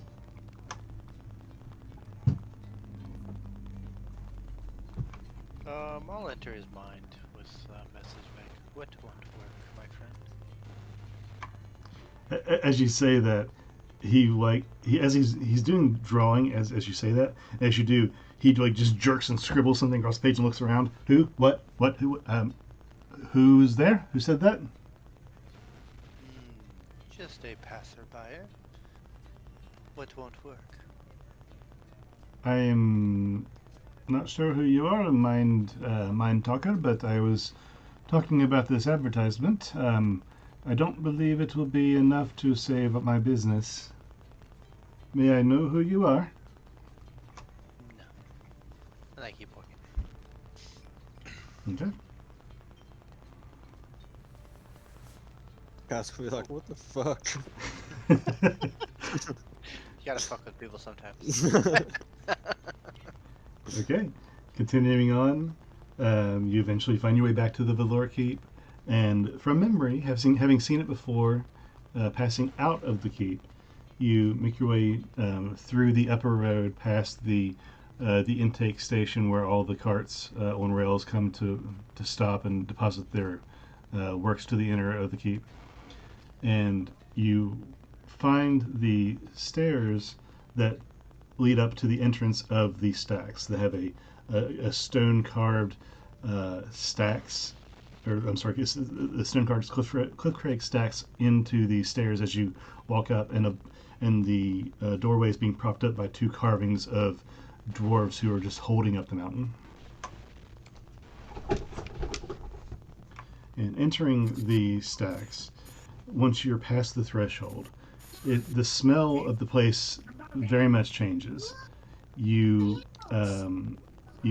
smell basically what is a bookstore. It's just old, dusty paper and bindings, and it's just stacks of books on giant bookshelves that are made of stone hewn from the room itself. And these bookshelves are at least 20 feet tall, with ladders attached to each of them that slide on rails, and they are like probably 30, 40 feet long each, and just rows and rows and rows and rows and rows of bookshelves that are all filled with tomes. And inside there is a large seating area in the front with tables that you can sit at, again hewn from stone. These are not part of the floor like the bookshelves are, but they are been placed there with intent. And is enough room for probably several dozen people to sit and study in privacy. And behind that is a small counter. I could look at this for days. Oh man. What were we doing here, guys? Sorry. What? Is this where we get stuff enchanted? Oh yes. Sorry, my mind is thinking of other things. Oh, I guess we'd have to find a merchant or someone who has the ability to cast Yeah, let's go. Sorry, distraction again. And I'm just like oogling and awing and almost drooling as I see all the books. But as we're walking through, I'm gonna see if I can find any books that, like, while walking, just a quick glance, see if I can find any books that show the creation or design of teleportation or location of teleportation circles throughout the continent or anything like that. That's like kind of like a biography or anything like that. Okay, make a perception check. Perception's not my strong suit, but let's see what I got. I have a perception. Ooh, I have a +2. That would be a 10. 10. You don't see anything in this section specifically dictated to teleportation specifically. You do spot something down the way that looks like it's a section that's has many books that are titled in ways that relate to lands and landmasses and histories and things like that. But it's a couple aisles down. I'll just keep walking with the group to head to the book. As you approach the front counter, there is a dwarf there with several tomes open on the counter in front of him, and behind him are also open books, but these ones seem to be large and have lines in them and seem to be used for accounting purposes or something similar. Without looking up from his work, can I help you? Yes. Can you do enchantments? For a price, we have people here who can enchant. Are you looking for knowledge or for enchantments? Enchantments on my end. Flint might want the knowledge himself, but I would be wanting pricing on creating a overall magical sword. We're getting made by Jadebane. We wish to make it magical to bypass such evil resistances. Such an enchantment I can do, but what specifically are you willing to bypass? And do you have the sword on you? I am getting it crafted by Jadebane right this moment. So I will be coming back to get it completed. I'm just trying to get pricing at the moment. But you can look at Ugbor's other weapon and it'd be similar in size. It'll just be a different design and of course a green glow from the Jadebane's signature. I mean, if you guys can, and then Pell pull out his hammer, you can just enchant this. Oh, there we go. Good to know. Doable. What specifically are you trying to bypass? The evil nature of things? Are you trying to repel evil? Are you trying to crack armor more effectively? What's your purpose? And at this point, he actually looks up from his book and analyzes Pell's weapon and gives the group a once-over. The one I'm thinking of, which I could be wrong, Sorry, I had to run to the restroom. I've been told you can enchant a weapon to where it bypasses all non-magical based damages and make it to where if it's resistant to a damage or it doesn't take as much damage, like the slashing doesn't seem to pass through their skin, it would actually go through successfully. Depends on the creature. We have several books on several creatures nearby. If you want to look up anything that you know of, and maybe you can find information on what specifically you're having difficulty with. On the other hand, we could do a general enchantment to bypass strong armor. We could bypass any resistances to certain applications such as blunt force trauma. We could do something to bypass magical resistance, but these things typically only can apply one at a time to a weapon. I am at least not that strong of a mage that I can apply multiple enchantments to a weapon. And other than that, you have to be incredibly specific. Can you make his hammer and make it to where when he hits creatures, they cannot resist the damage? So make it bypass blunt resistance. This I can do to bypass blunt resistance. May I see the weapon and handle it? Yeah, and hand it over to him. He takes the hammer. How big is the hammer again? It's like a war hammer. You Okay. don't say And how it fits big. Ugor. And it fits Pelinal. Okay. So, a firbolg-sized warhammer handed over to a dwarf. Again, you would expect a little bit of weight to show in the transfer, but he shows not to care much. When he grabs it, it just effortlessly holds it, turns it over. He even takes it and with two hands he holds up towards the head of the hammer, and with his other hand he puts it under the weapon and lets it balance on his hand for a second as he lets it go, and then he just is still as he allows the hammer to freely fall out of balance and then onto the floor in front of him. You hear a crack in the floor in front of him. Decently balanced, not very impressive, but it is still enchantable. This is not previously undermined. If you wanted a resistance bypass for blunt damage, we could do that. Such an enchantment would only cost you about 75 gold, I think, if you wanted. Also take me about a day to do it. So what if I wanted to get it like basically at a +1? If you wanted to increase the your aptitude with the weapon and make it easier to handle, making it easier to hit with it, and such things, I can do this as well. You can also do such a thing at a forge if you wanted to have it refined as well. Depends on how you wanted to have it done. If you wanted it magically done, I can do Yeah. that as well, but that would be also a 75 gold charge. See, I feel like I still want it to do like magical damage, so like making it a +1 sounds a lot better in my head. But yeah, he'll like give him the money. Takes about a day, you say? Yes, it takes about a day, not quite, but we'll say come back here roughly this time tomorrow, and I'll have it completed for you. All right. He'll hand him the 75 gold, and he'll hand over his hammer. Okay. He takes the hammer and the gold and lays that down where it's out of view, and he takes a small piece of parchment and tears it off. And who does this belong to? Pelinel, you need a And last you cut out there for a second. What was it? said, do you need a last name or anything? If you would wish to provide it, that would be beneficial. It's Morning Star. Or Morning Glory. That's it. Pelinel Morning Star Glory. Got it? No. What? I said no, not Morning Star Glory. It's Glory. Ah, Pelinel Glory. Oh my goodness. He takes that and folds it and puts it down on the floor where you think you laid the hammer. Does anyone else have assistance that they need before I dive back into my work?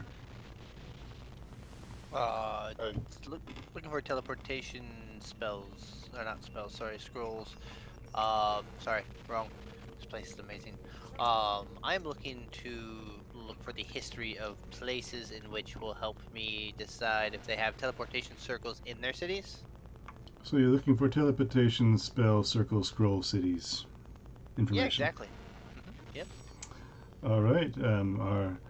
Depends on what direction you want to go with that. We have information on spells and the arcane natures of certain infusions and things. One of which being the repositioning of matter and beings. That information is in section 43, and you will please note the signs on the ends of the bookshelves that should be sufficient for guiding you. Is this a library? Yes. It is indeed a library.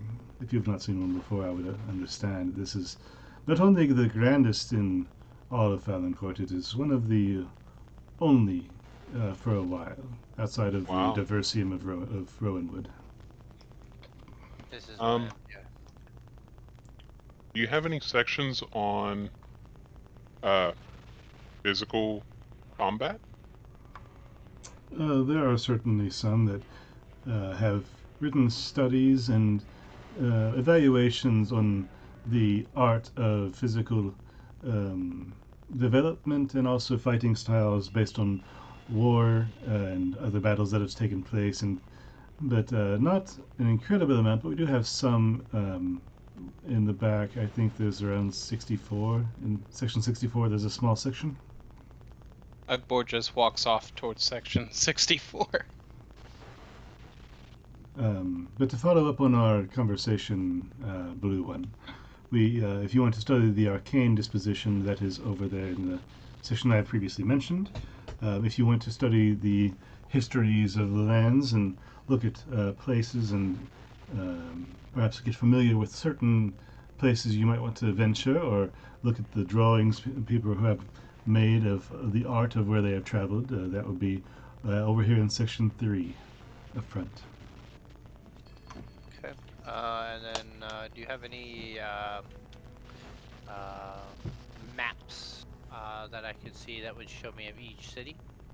Yeah, we have several atlases in section 3. They vary over a course of great nature of time and other things, depending on how you want to organize them. But we have a great selection over there. I may never leave. You are welcome to stay as long as you like. The library never closes. We just ask that you keep your voices down, as these halls are very prone to echoes, and it disturbs others if you are more than noisy to yourself. I understand. May I assist anyone else finding anything?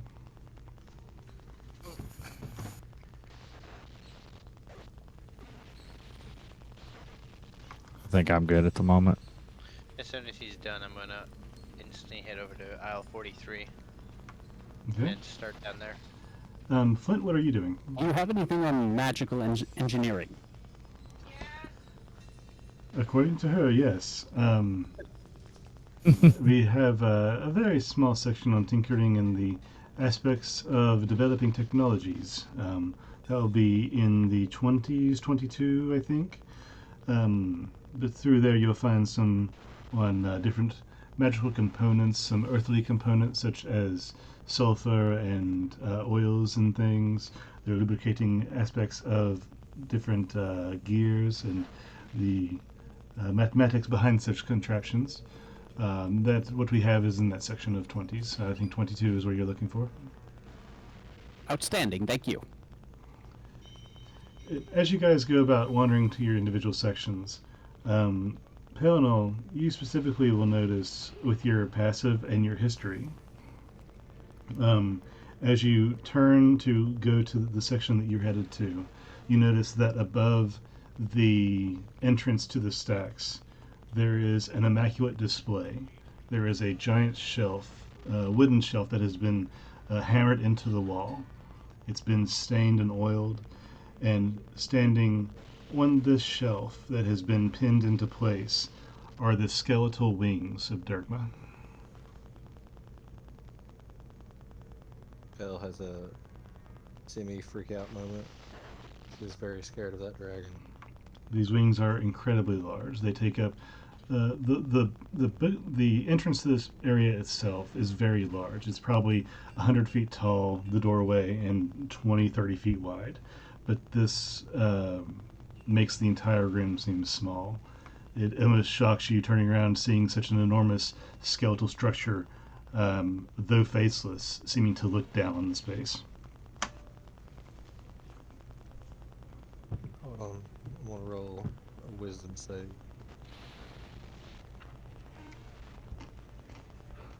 26, okay. Fair enough. I'm good. I'm calm. Is Ugbor around? He immediately Ugbor's ran in. off upon hearing his designation.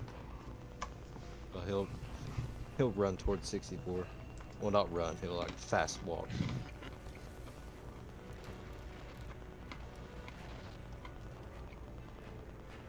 Oh, hey there, pal. Hey, did you see it? He'll like show him the giant skeleton wings. Jesus. Yeah, Huge. yeah. It was a lot scarier when it was like attached to the actual, dragon itself. So a bunch of us killed this? Yeah, I seen it happen. Ugbor. After turning to look at the statue, or not the statue, I'm sorry, the skeleton, you after you come back to yourself and kind of regain your composure, you feel a burning in your arm when your arm where your tattoo is. Ooh.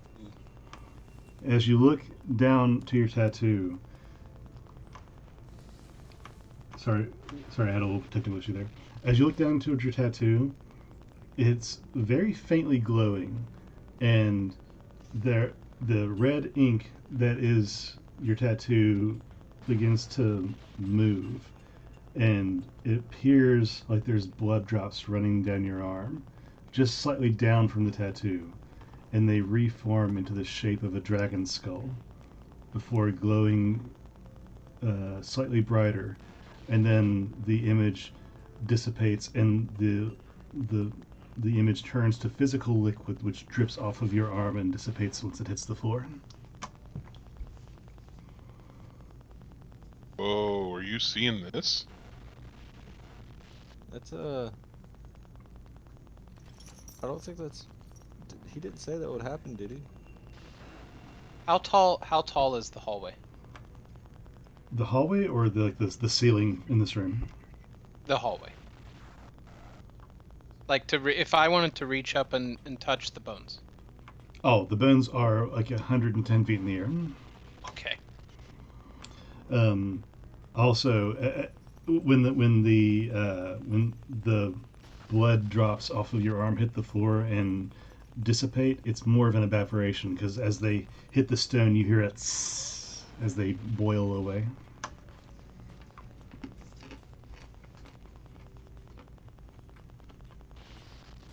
I don't know what this means to be. So, Dustin, Mm-hmm. like, if I remember right, it was an orc that killed Dargma, wasn't it? That is correct. Hey, Ugbord, you know one of your kind killed him. That's right. Yeah. 1 second. I have to pull up my D&D Beyond sheet.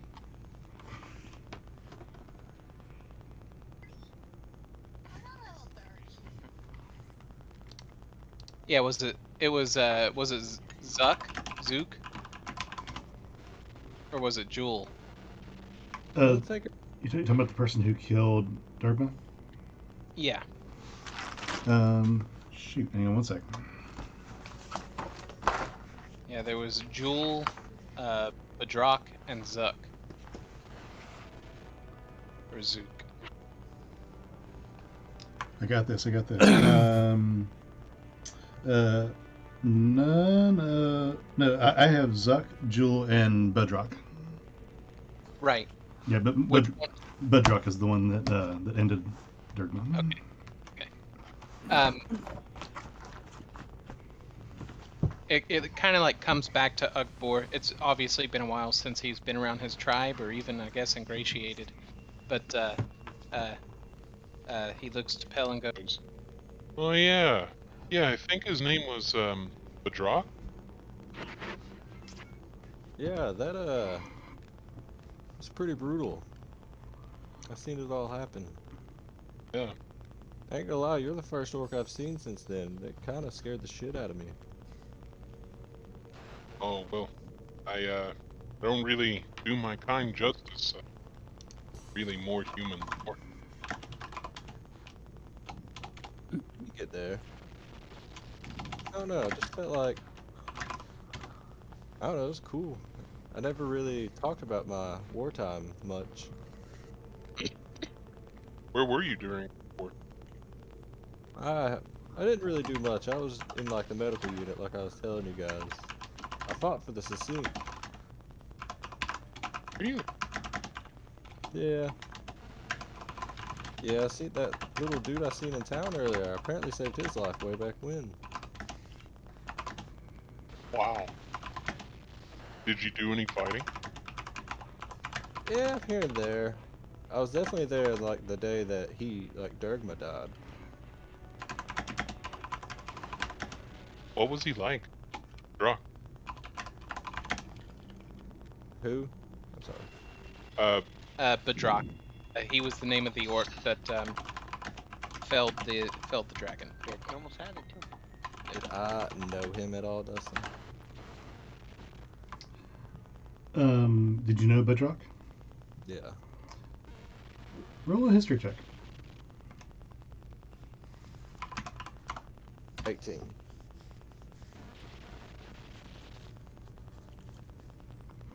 Okay, with an 18, you remember seeing the event.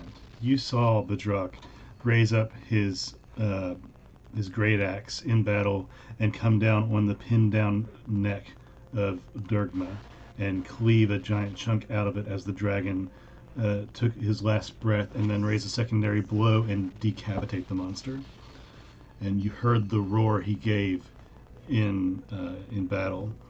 You don't have any personal remembrance of him or his words or anything that he said during that time, but you know of him. You heard tales of what happened by people who were both there and secondhand, and you know that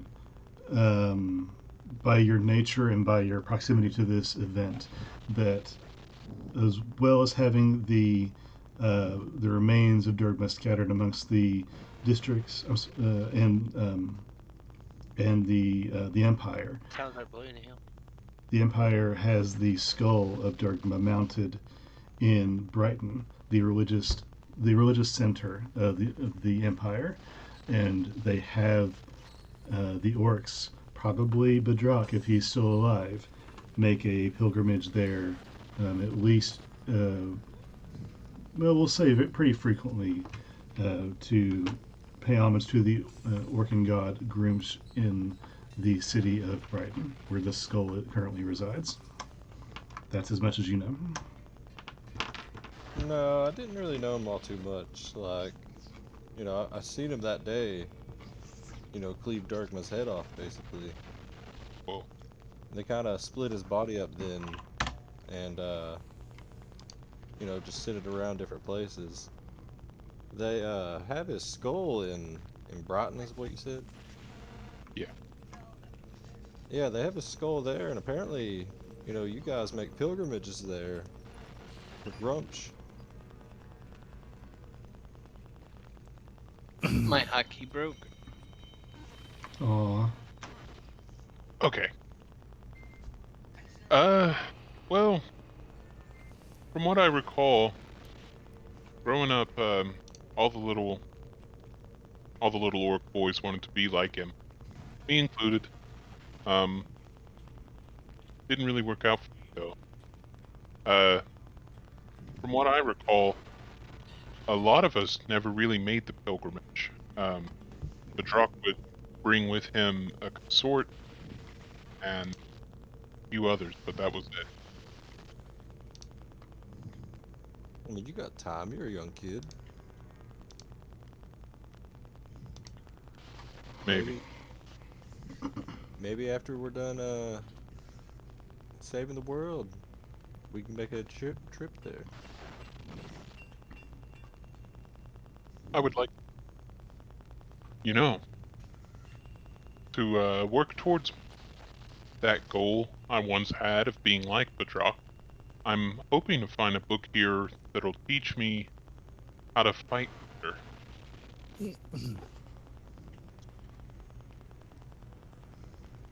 I mean, I feel like a book like that would work, but sometimes I feel like you just gotta get out there and fight better. Yeah, but I've been doing that for a while now, and I am getting better. But I feel like Groomsh wants more from me. How do you feel that, buddy? You know, the gods do work in weird ways.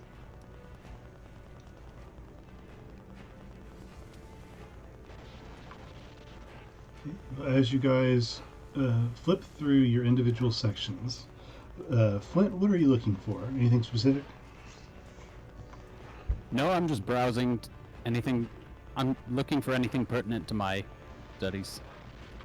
Okay. You find several things that relate to the creation of larger structures and large weapons that have been created in the past and their failures and why they failed and how different aspects of them weren't that efficient and how they could be improved. You look at things about how to make clockwork pieces and how gears work together in different capacities and what directions they can function, and things to help you overall craft things in the future. Munson, you said you were looking at maps and things like that. Is that where you went? So I'm gonna basically tell the group that this is gonna be my day of things. In the teleportation area, I'm going to sanctuary the recall spell into this location. Make sure it's big enough to fit all of us to come back if need be. And then I'm gonna spend literally the rest of the day between aisles 43 and 3. Just studying maps, locations, geographics, designs, and then anything that would give me a heads up on where they would actually be listed in each location. Okay, fair enough. You, in your readings, you hear references to teleportation and how it works in the arcane and the transmuting of one spell in another location to your present location, and how moving of one being and their memories and their soul into a different location, and how the transmutation works in that way across a great distance, and the accuracy of doing different spells, and the projected thoughts on putting materials through these portals and how long they can stay open, and what the size limits are, and all kinds of different prospects and theories. On the maps, you hear tale of locations that are used for teleporting in basically the main capitals of the world, at least in this area. Cliffcraig being one, Viola, Rowanwood, Sunder, Ilacra. There's even one in Brighton. And you hear some of the names mentioned in the text that must be from foreign lands because you're not familiar with them. You also hear names mentioned for areas that sound like they're in Falonkort, but the names have been changed over time, and surely some townships have risen and fallen in the time this book has been written, and things like that. And places have been renamed. That's roughly the nature of what you find. Okay. I'll just make sure I study it and make sure I know it well enough that if I take a chance to port us, most likely I would probably head to, I believe our next destination after we're done here would be to Rowanwood for Flint. He had an item he had to retrieve there. I think it was on one of our listed items to cover. So that would kind of be my layout. All right. Ugbor, after having your moment with your tattoo and having some contemplations about Treston and the skeletal remains of Durgma and the skill it would have taken to bring the monster down, you wander back to your section looking for anything related to fighting stances, different studies of warcraft, and other such topics. You find some things mentioned about strategies and how to bring down cities in the most efficient fashion. In open combat, what skills are used for what.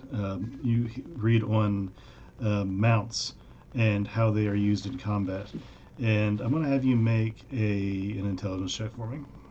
Okay.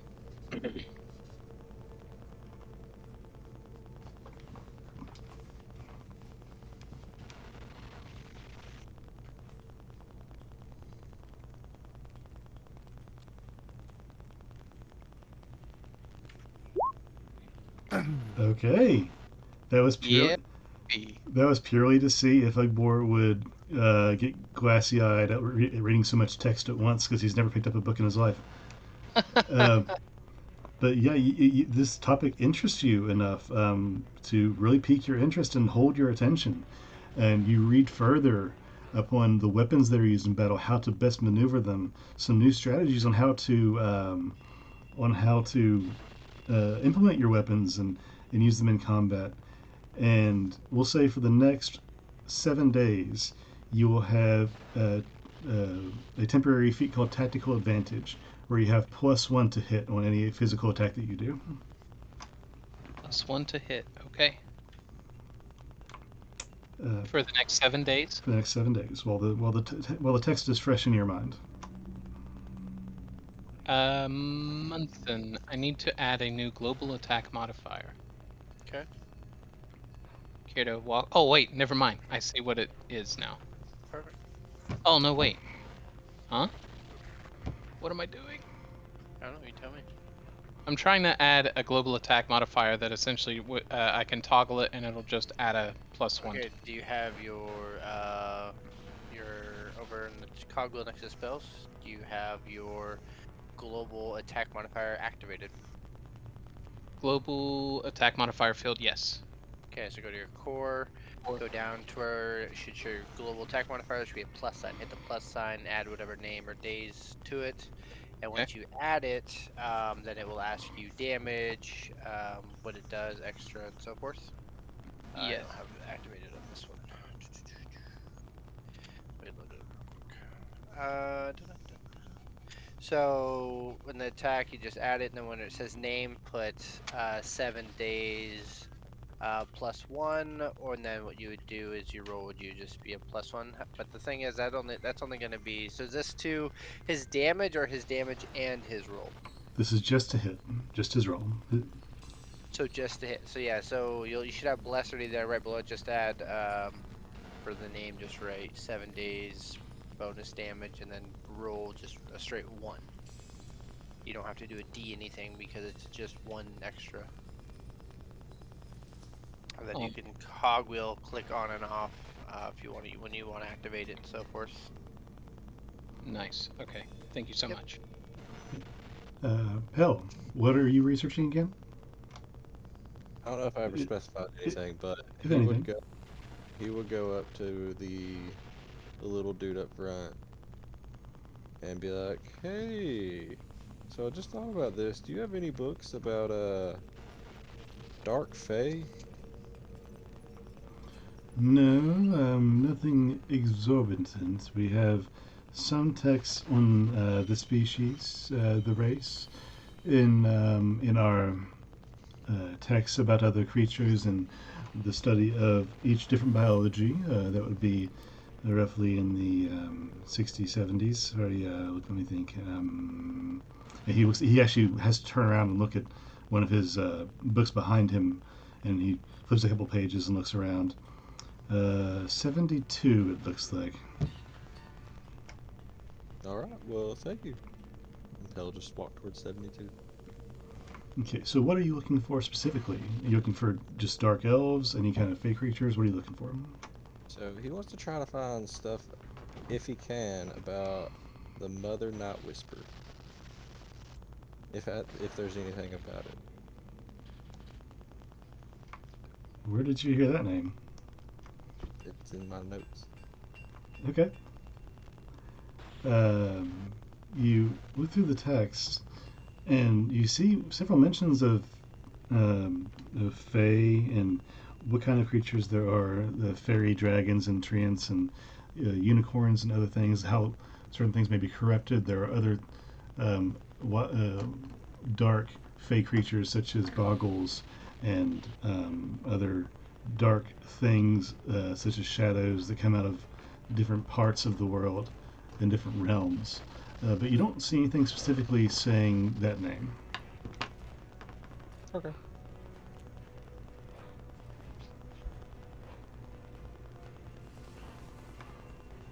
Vorik, what are you looking up, if anything? I kind of want to step, I guess, closer to them and ask about what I've been speaking to Brewster about. I'm sorry, can you elaborate? I'm not picking up what you're saying. Oh, I said I want to step closer to him so I can kind of whisper or whatever and ask there's anything to what I've been talking to Brewster about. Oh, you're speaking to the clerk about that conversation. Yeah. Okay. That topic is one very seldom researched, actually. Let me see. And he flips through his book behind him. I believe this will be if 37 might be your best bet. If not there, you can check back in the bestiaries and something along the lines of 62, somewhere in there. I will go to the 37 one first. Okay. Would you like me to text you what you find there? Yes. No problem.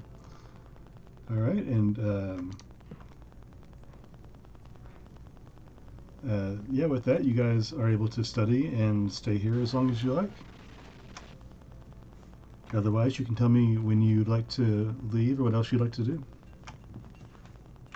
Did we ever figure anything out about the ore, the ore that Alfred decided to pull out in that jar? I just thought about that.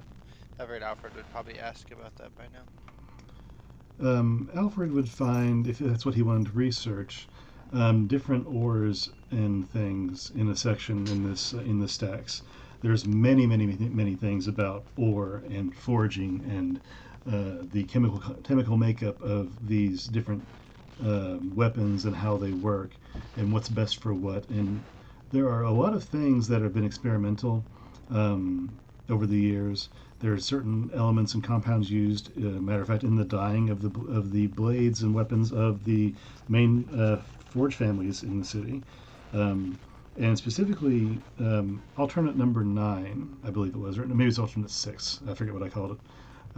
But he finds that text amongst there. There are several alternates that have been experimented and used over the years when shortages happen and while they're looking for more veins of ore to follow.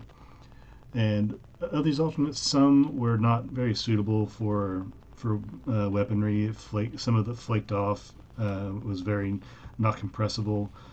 Some couldn't hold an edge. Others were very soft. But what is readable? So he would be, in my opinion, he'd be looking for tainted ore that would match what he has in possession of, or if there's anything like that. Well, he's actually able to find a section on alternate number 6. And alternate number 6 has a history of being usable, but not for very long. It seems that whoever comes in contact with it for extended periods of time seems to have acquire a sickness of some sort that has yet been undefined and uncurable. But there's speculation that there's some plant compound, some paste that can be made medically to help remove the sickness, but it is unclear as to where this plant or salve would be sourced from, or if it's even real. Okay, so no true location, but just more of a story tell. Correct. Okay. Figured this way when he listens to the thing, he'll be able to write it down next time he comes. Got it. I think that's where Alfred would head, besides really complaining to us about wanting another drink, which I don't have any, of course. He likes his mead. His favorite thing to do on his off time.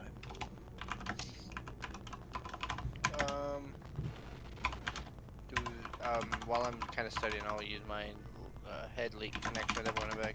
Do you have any other plans today? Do we have anything else on the checklist? I think we covered it all. Yes. Yeah. What were some of the tasks we needed to? If I recall properly, task was to find you a weapon, which we did. Get it created, which is happening. Helena to enchant his weapon, which has happened. Potentially get your new weapon enchanted, which won't happen until after your old one is created. Come to this place to create the whereabouts of other teleportation circles, so we can go to the locations we need be. And I believe there was one more person we could go to get a different kind of blunted weapon for Pelinol, but because he's getting this one enchanted already, we would not really need to go anywhere else for that aspect. Flint didn't really have any location that he says. So I was actually doing some reading on combat, and I read an article where somebody used a blade coated in silver to deal damage to things that required magic to be attacked. So it's basically just a silvered weapon. Yeah. Okay, I does wonder. I wonder if. I wonder if that's something they could do with my sword, and then I pay for the new one as well. Well, I mean that kind of goes up to you because I think he can do multiple enchantments on one item. It's just gonna take time and cost. So I think that's kind of up to you in that aspect.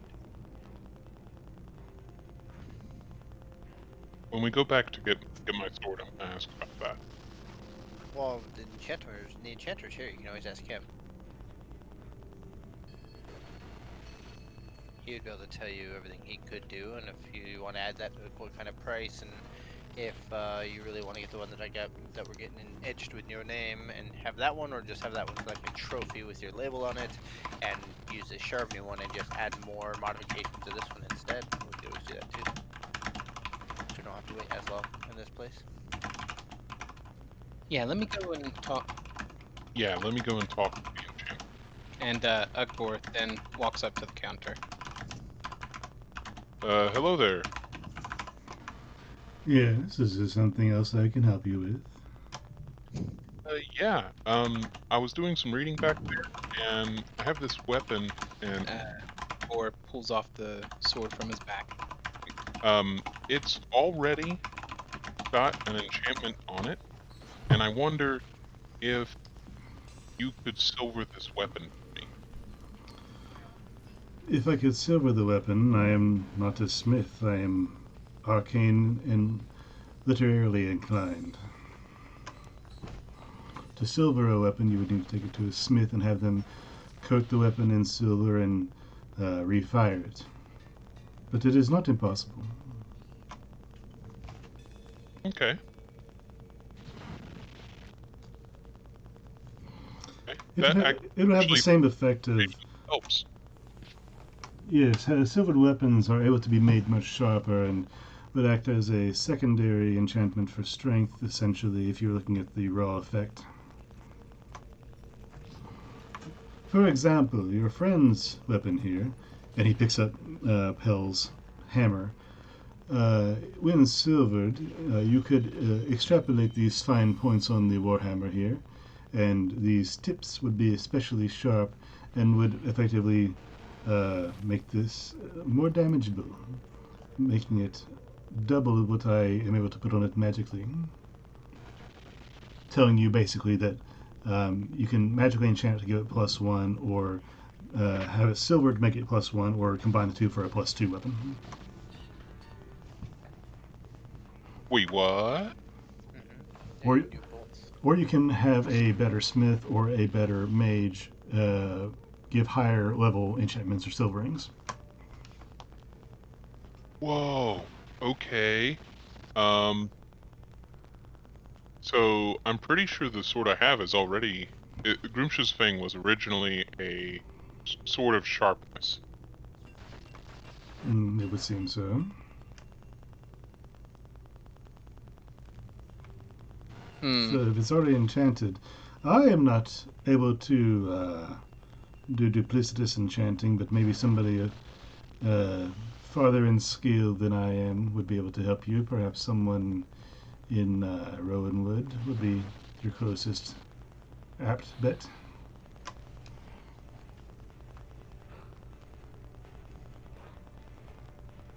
Oh, okay, yeah. Okay. Thank you very much. Been a great help. Good day. And Ugbor turns around and walks back off.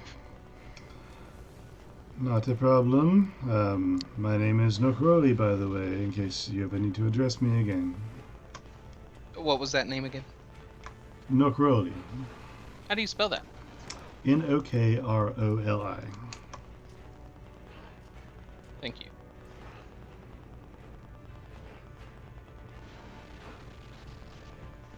I'd like to wander around and see if I can find anything while I'm after doing all my hard studying. See if there's anything about a location of the long red dragon, or if that's even something that they might have in this library, or a not necessarily a factor, but more even if it's more of a myth or just something that kind of gives me a possible whereabouts if they have anything in this place like that. Sure. For that, I'm going to have your own investigation. Oh, I'm good at that, boys. Let's see, investigation. That would be a 27. 27. Okay. Yes. Using several cross references of stories of the Battle of Dergma and the nature of dragons and people who've explored the Northern Territories and are actually able to come back from whatever distance, and tales of the dragons and of old and how long it has been observed and where it's flown and the territory it is encompassed. You gather that. Let me pull this up real quick.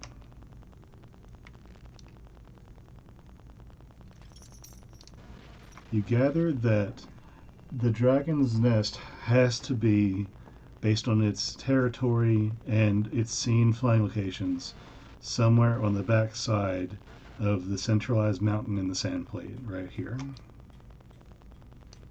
Ooh, so Sandplain Wasteland line. Yes. Oh, jeez. Okay, so You also, in reading this and trying to triangulate location based on cross-referencing, have heard tell of the phoenix that competed with the red dragon for territory and similar natured treasures and to a certain degree food. And the phoenix has roost somewhere just east of the dragon's den. you said east of the Dragon's Den. Yes.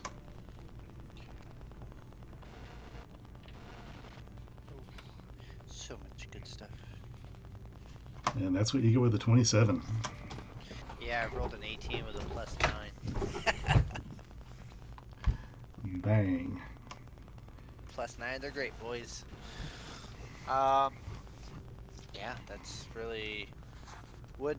So in my dreams, I obviously have plenty of those. I always see these creatures. I'm always seeing this guy, the one with the antlers, with the design of Hmm. what he can and can't do, who he's controlling.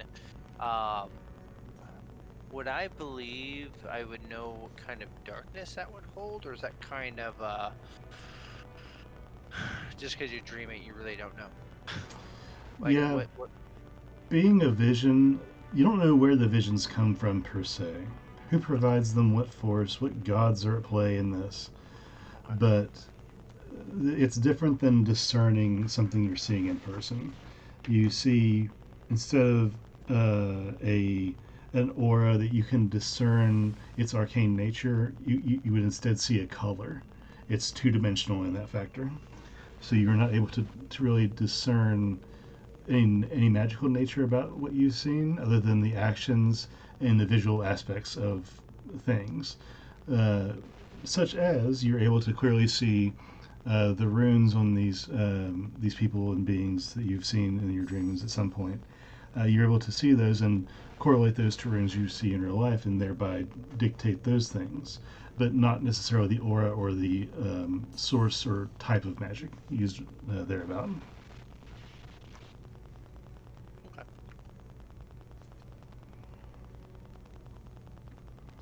Is there anything anybody else wants to research while you're still in the Cliffcrag stacks? Spending their most of your day here. Mm, Hell, go up again. Hello, I heard your name was Necroli. Yes, it is.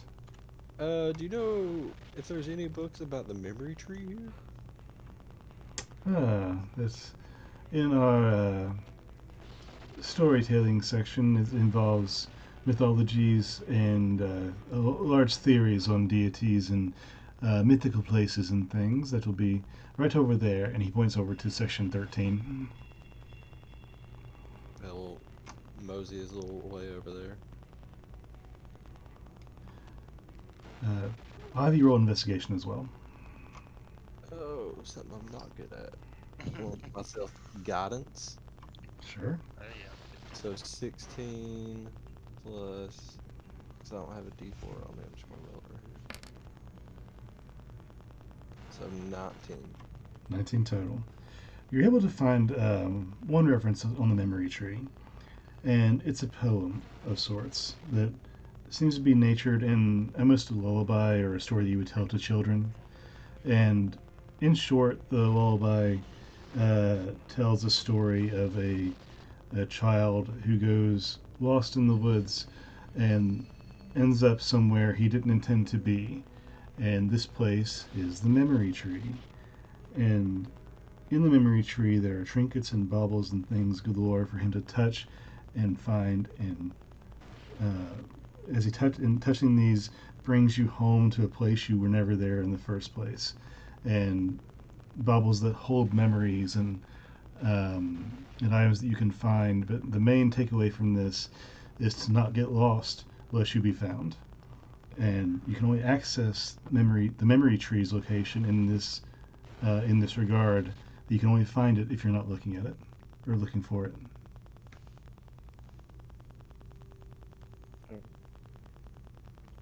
That's the only bit you can really discern, and it's told in this sing-songy fashion that is meant to encapsulate the minds of children and be a fanciful little tale.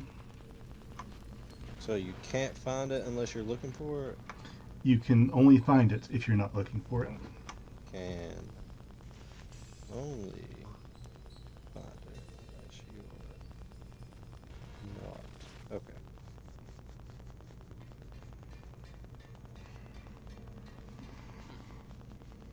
Out And of I, character, of course. I think that's something I just dreamed of.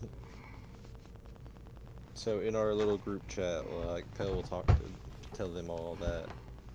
Just be like, hey, if we were trying to find the memory tree, which Gerke wants us to do, we have to not be looking for it.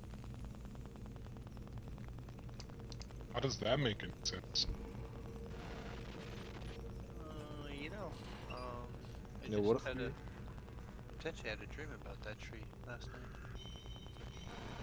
What if we just get lost in the woods and forget about the memory tree?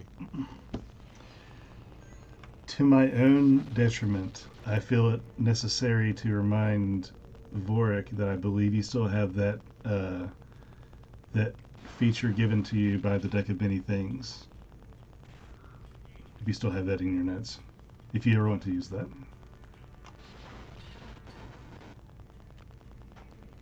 Just throwing that out there.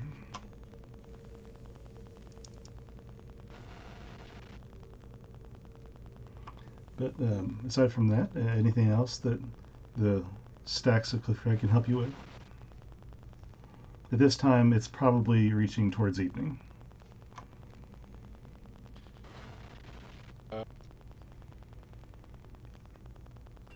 Could you enchant a weapon to make it vicious?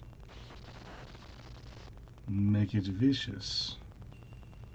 I'm not sure what you mean. Give me one moment.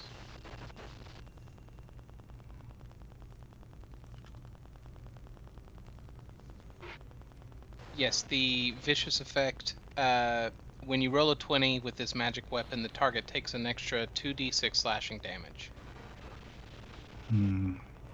No, I'm not familiar with this magic's. I have heard that you can imbue a blade with thirst, but that is dangerous nature and can lead to sentience that forms maliciously.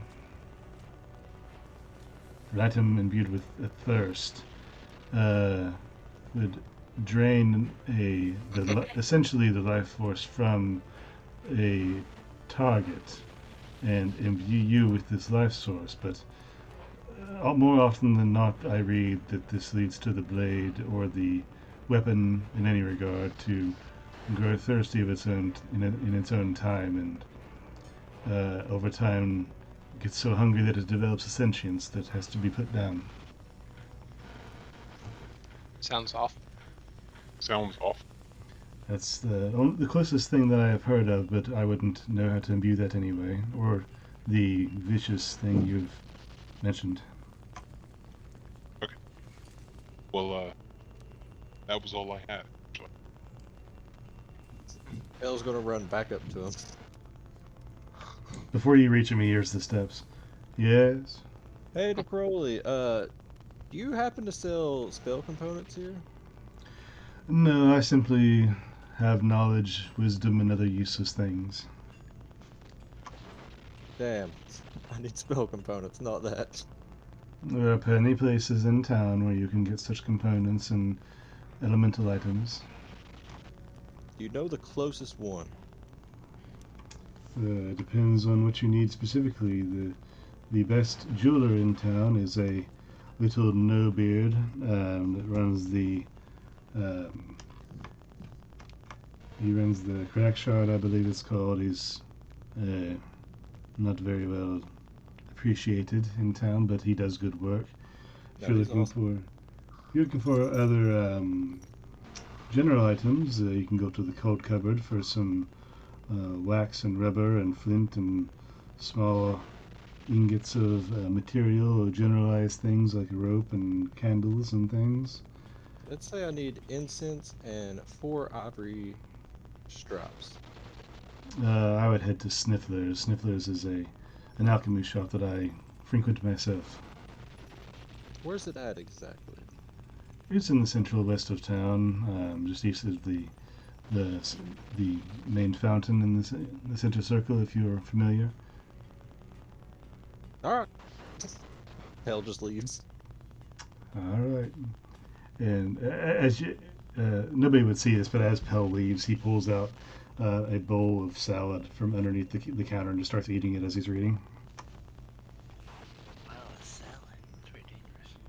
Hey guys, I'm going back to town. See you later. I have to get stuff real quick. I just thought of something. Would there be a spot for spell scrolls here in the library? There are scrolls, but not spell scrolls. There are scrolls that talk about magical regard, a lot of things. Some of the higher magics and formulas are kept on scrolls, not books, but nothing in actual spell nature. Would I know of a location that would have spell scrolls for more of a wizardry style life? I know that places like this, more of a dwarven town, I wouldn't really think I would find many spells that are wizard based, but I would more like a high elf location. I guess maybe Rowood would probably have more what I'd be after. For wizards, yeah, you're the only place in town you're familiar with wizardry would be something like Sniffler's that has potions and vials and other alchemical supplies. Other than this giant library, you've not seen any place for magic supplies. You would assume Rowanwood, being a high elven city, would have much more in that regard. So I'll save all that for when we head there. 'Cause that's, believe my character would want to head there next after we get everything crafted. Well, he did mention going to Flint's, and Yeah, which is in Rowanwood. it's actually I Red think Ash. yeah, it's actually Red Ash. It's in the Rowanwood district, but Red Ash. Red Ash is where his target is. Well, I'd be able to get us to Rowanwood, I'd say. I won't think I would have a port to a smaller place like that, but I guess it's possible. Okay. I'll just continue studying until pretty much bedtime, and then I'll head back to outside to our inn. Okay. While you guys are studying and still roaming about the stacks and collecting information about various things, Pell, you run into town, and it's getting evening time, and you, following basic direction and observing the entire area from a higher perspective than everybody else, you're reasonably quickly able to find Sniffler's. And you get there, and the shop is empty, and you see in the window people are, kind of starting to clean up inside and get everything put away, but the door is still open. He'll like walk in and knock on the door. Hey, sorry, I know it's late. I just gotta grab something real quick. Yes, we are still open, but barely. Is there anything you need in a specific regard? So I need incense worth at least 250 gold and 4 ivory strips. Ivory strips. What do you mean a strip? Do you want just a little a stripe of ivory off of a tusk, or what are you looking for? Hey, whatever you think is worth 50 gold each. Okay, well, 50 gold's worth of ivory and some incense as well. Let me get that all stacked up. Is there anything else you need? And he clunks a big box up from behind the counter that he pulls from the side and starts working on another drawer. Can I maybe get 2 things of that? 2 ivories or 2 incense? Both. Yeah, double the order, that's no problem. And 1 and 2. And he lays out several pieces of ivory on the counter that he pulled from a drawer and kind of spans them out with his fingers and kind of organizes them, then takes his fingers and drags half of it away and takes 2 large pieces that are basically 1-inch blocks that are several inches long, like pencil blanks. And he puts those to the front and puts the rest away. Okay, so there's your 2 ivory pieces, and here's a large stack of incense. And the incense is like 2 packed full boxes that are almost like boxes that would be a case for glasses of some sort, but it's just packed full of really high quality incense. Okay, well there's your that much for you.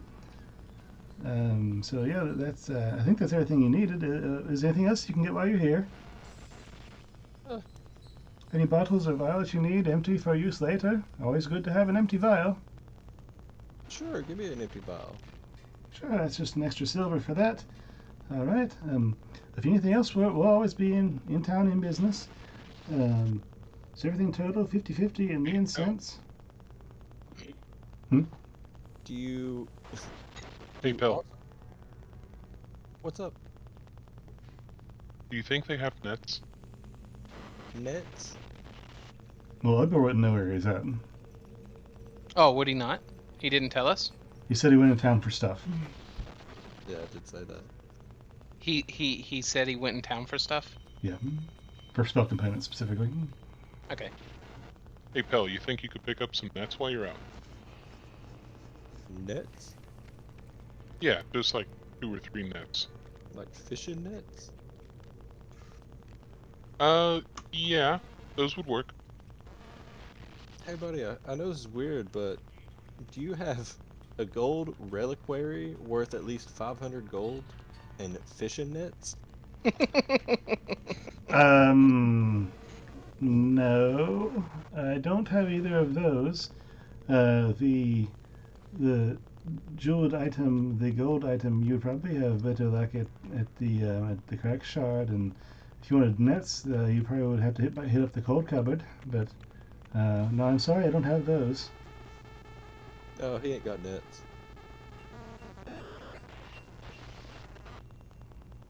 But Alright, thanks for trying. I'm prepared to accept payment for these if you wouldn't mind. And he holds his hand out.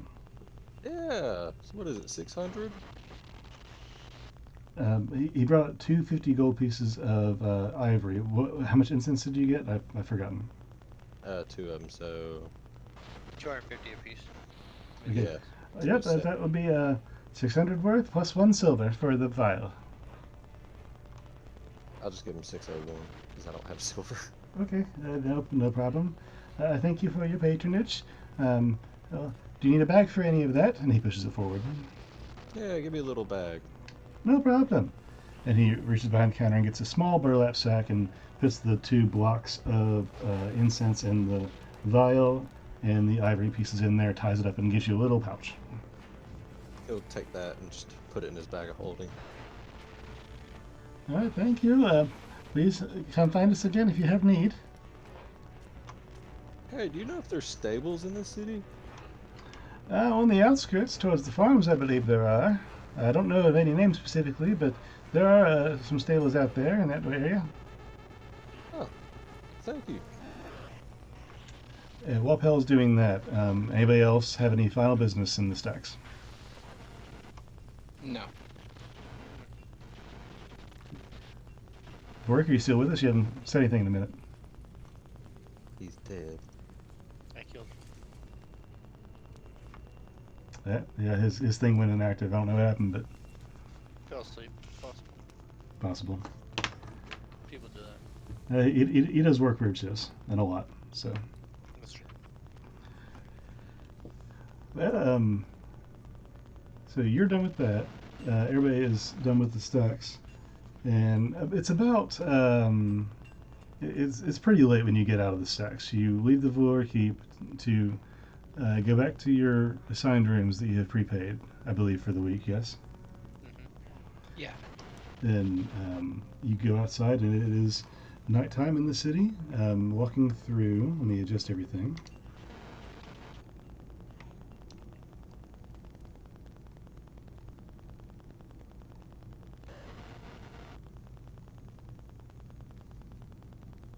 Oh, here we go again. Where the frick is Glyphcrag? You lost it. Go on. It's labeled. It has a name on it, and I can't find it in the stuff. Unknown.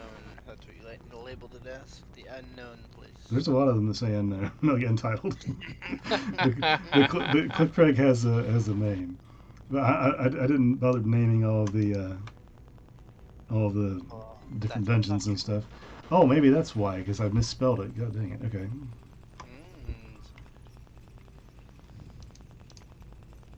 As we head back to our inns, I will let everyone that's in the voice chat let them know that I've created a sanctuary location to where if we get in true trouble, I can instantly port us out. And it'll take us to a very safe place.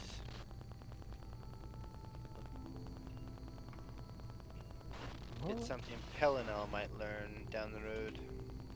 Maybe. Nice. I feel like I don't know. I'm feeling good. Those books in there, dude. You can learn stuff. That's all I do. Oh my God, are you like infinitely smart? I know a lot. I've studied a lot. I've spent 100+ years studying books and what they can do, what's out there. I should. The fact that we found this place, I found a lot of things about what we need, and I found information potentially about the long red dragon and potentially a phoenix, which was in the nearest corridor. They kind of fought for the lair location, so there's that. I learned about silvering weapons. I learned about enchantments. I learned about maneuvers, like nets. Nets are a game changer. Oh, nets. I've seen them used in the arena, but I guess I've never looked at it with more of a value than that. Okay. Pelinal, do you go searching for a net in town? Oh. Or do you go back for your real clearing or anything? Nah, as soon as he left that one place, he'd have been like, alright, I'm done. And he just went back to the hotel. Okay. Well, you guys eventually find your way back to your to the hotel and your individual rooms and are able to rest and recover in any way you see fit. My players, how are you feeling about time? I can go for a while more if you guys want, but I want to see how you guys felt. We can call it here for a day, or we can keep on for a little bit if you want. Well, I do have something I was wanting to do before I went to sleep for the night anyway. I don't Sure. care to keep going. I still got a little bit of time. I only have about 6 more hours. We can do at least 5. Okay, perfect. I'm good either way. Game on.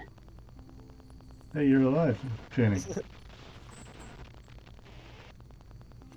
We're all alive sooner or later. No, he died again. He So died she again. said. Yep, it happens. That sounds like we can keep going for at least a little bit longer. Sure. Okay, so go ahead. I'm gonna run and get some water real quick. Yeah, sure. While we're waiting on that, Hell, what did you want to do before you retire this day? So, if it's cool, and we didn't really do anything today, can I switch one of my spells around to cast this? Sure. Alright, I'm gonna cast Legend Lore. And I'm going to ask about that Mother Night Whisper. Okay, let me see this real quick. Fancy.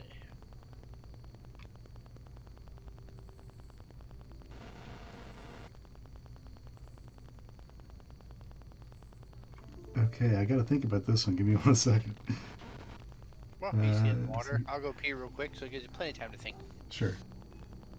You just want to take 5 for a minute? Yeah, let's do that. I'll think about this while I get myself a drink as well. I gotta go pee and do stuff.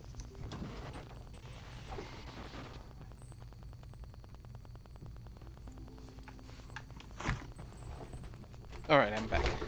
I abuse my body during these sessions and I vape a lot, and it makes me thirsty.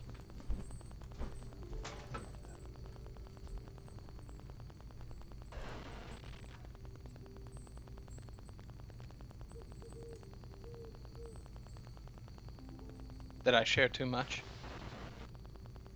No, everybody went. We're taking a 5 real quick. Oh, okay. You totally killed the conversation. Learn to read the room. I was all like, shit, okay, so nicotine's a hard no with this group. Got it.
Okay, I'm back. I'll wait till everybody else is back.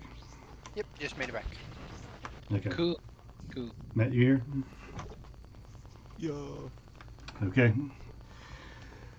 So, let's see.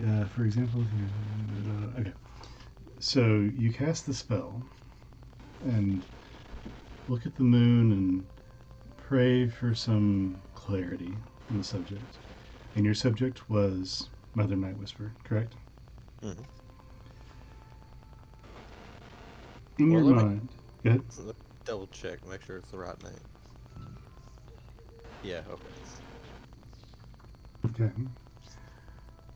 You are given the knowledge in your mind that Mother Night Whisper is a powerful Fey entity, one that commands dark forces of the Feywild, but at the same time, this figure seems undefined, not a being with followers like a deity, no home or designated realm to be in charge of.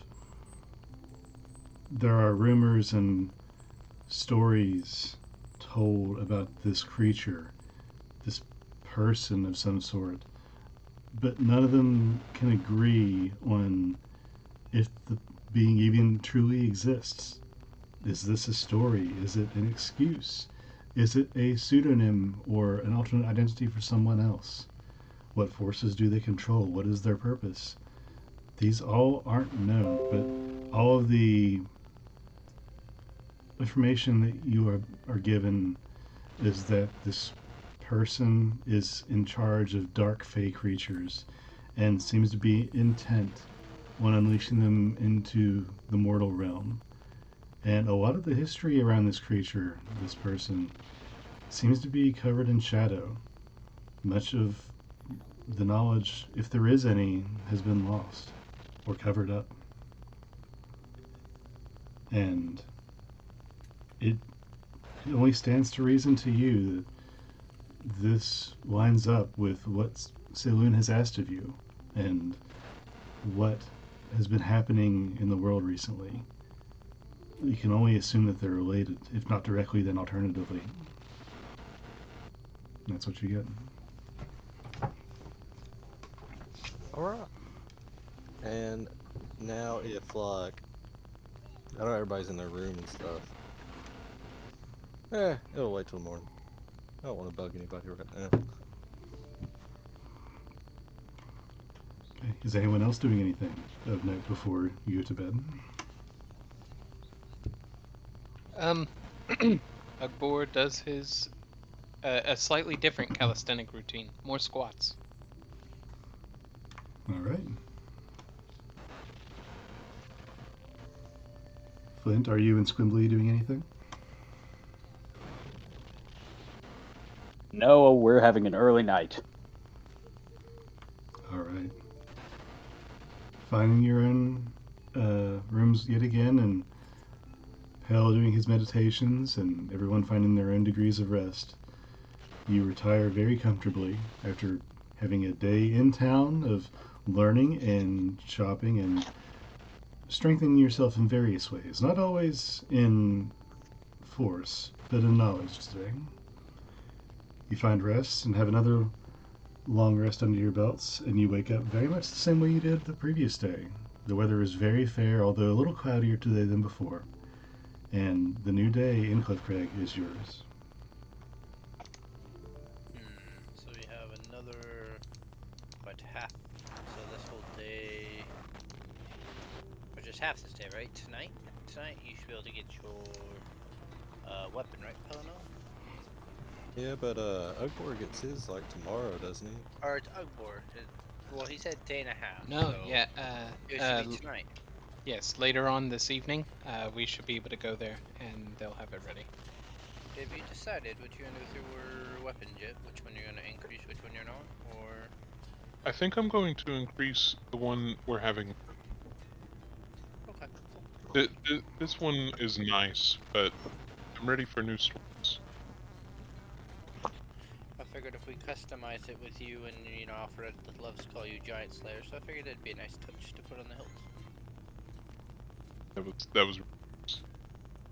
Well, guys, I know we just woke up and everything, and we haven't even had breakfast, but I got some pretty heavy information last night from this little spell I cast. What do you mean?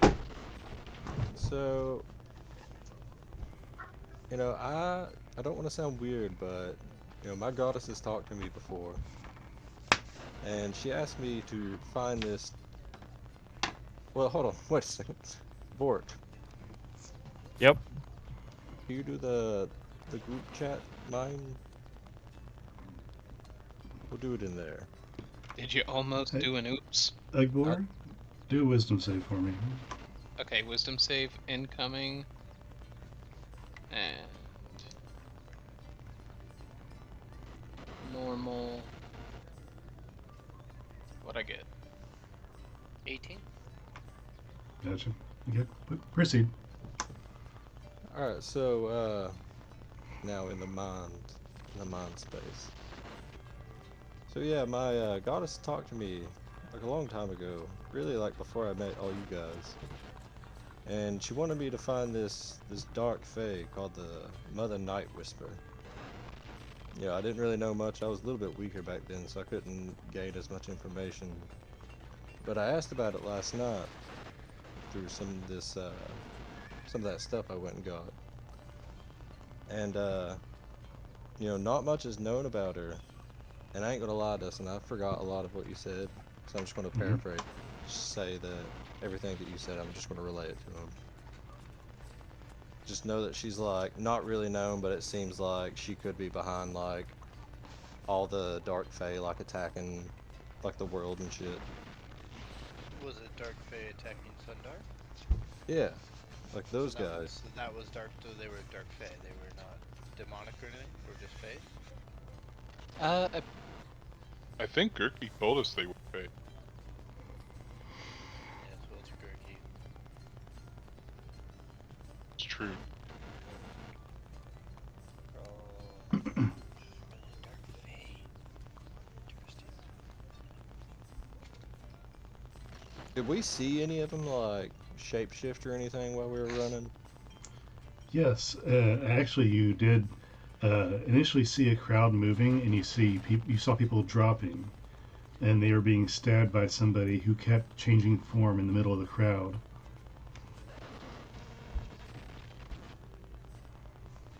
Like as somebody was stabbed and that person fell, you briefly saw the figure change form into that person who was fallen, and then try and shank somebody else and continue on as the crowd morphed forward trying to escape. Then again, you also saw some what appeared to be dark elves and horned elkin-like giant creatures and these little oily creatures that are smaller than halflings and several things. Yeah, none of that stuff really like look super demonic to me. But the Mother Night Whisperer is apparently like a very influential figure in the Feywild. What is And- the Dark Fae? What does she look like? That they really don't know. Half of the thing told me that it could be fabrication, it could just be made up, she might not even exist. So like a Dark Fae god which they created themselves. Maybe, I don't know, it wasn't really specifically about like a god, like it don't hold like a realm or anything like that to itself. It's just like a dark force in nature apparently, or something.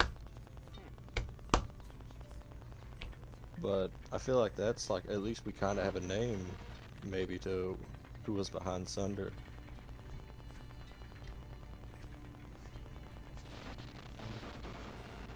I've thought about teleporting us there, but I was afraid if we entered there, the place might be fully taken over or fully demolished. I don't know if I'd be ready to see that.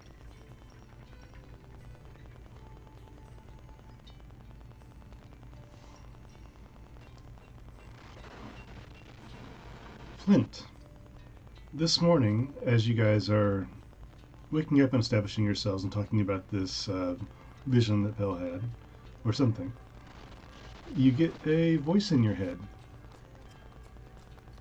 Good morning. Do you have any direction yet, or any thoughts on our contract?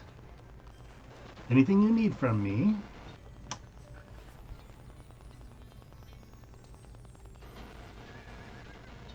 Who was that to? That was to Flint. Yes, where can I find a dog?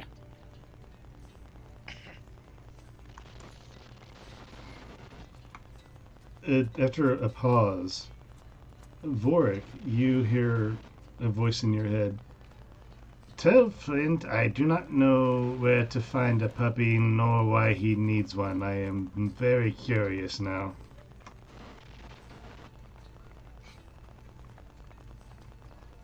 I guess I'm telepathically going to tell Flint. He said no. The simple answer. Bummer.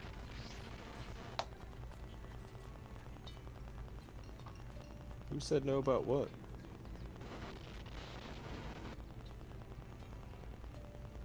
What? If you did it, I did you- asked him if he knew where I asked Gerke if he knew where I could find myself a dog. I asked somebody about some stables yesterday. We use stables for. I don't know, maybe they know where some dogs are.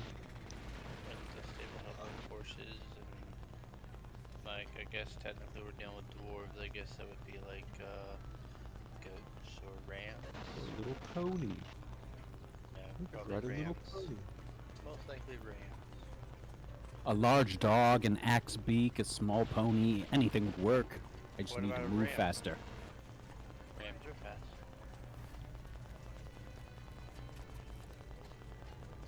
Do you know how to ride one?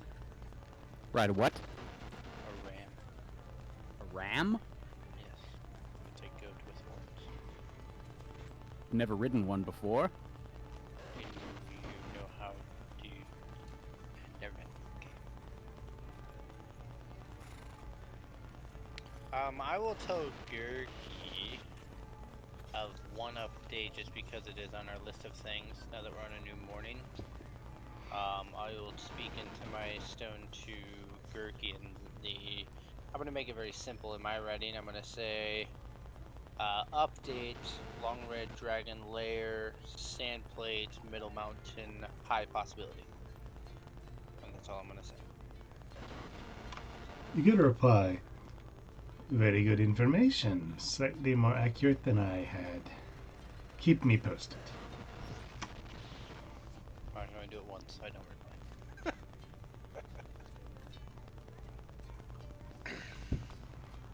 Did anyone on our list, Flint, you had your one thing you need to go to in Red Ash. I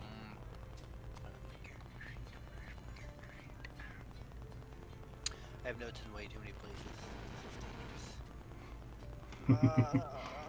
Ah, yes, that's where the battery is, correct? I have on my bio page. I have on this page. Lots of others. Did you figure out the?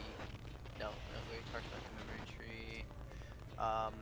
Do you know what item you're supposed to retrieve from Red Ash?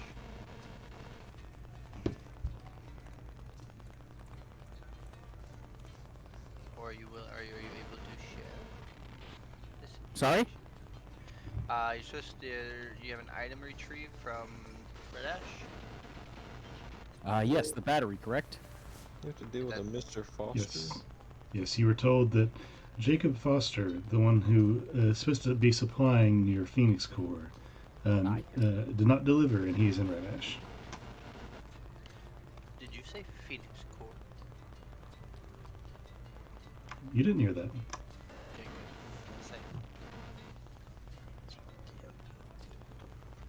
good.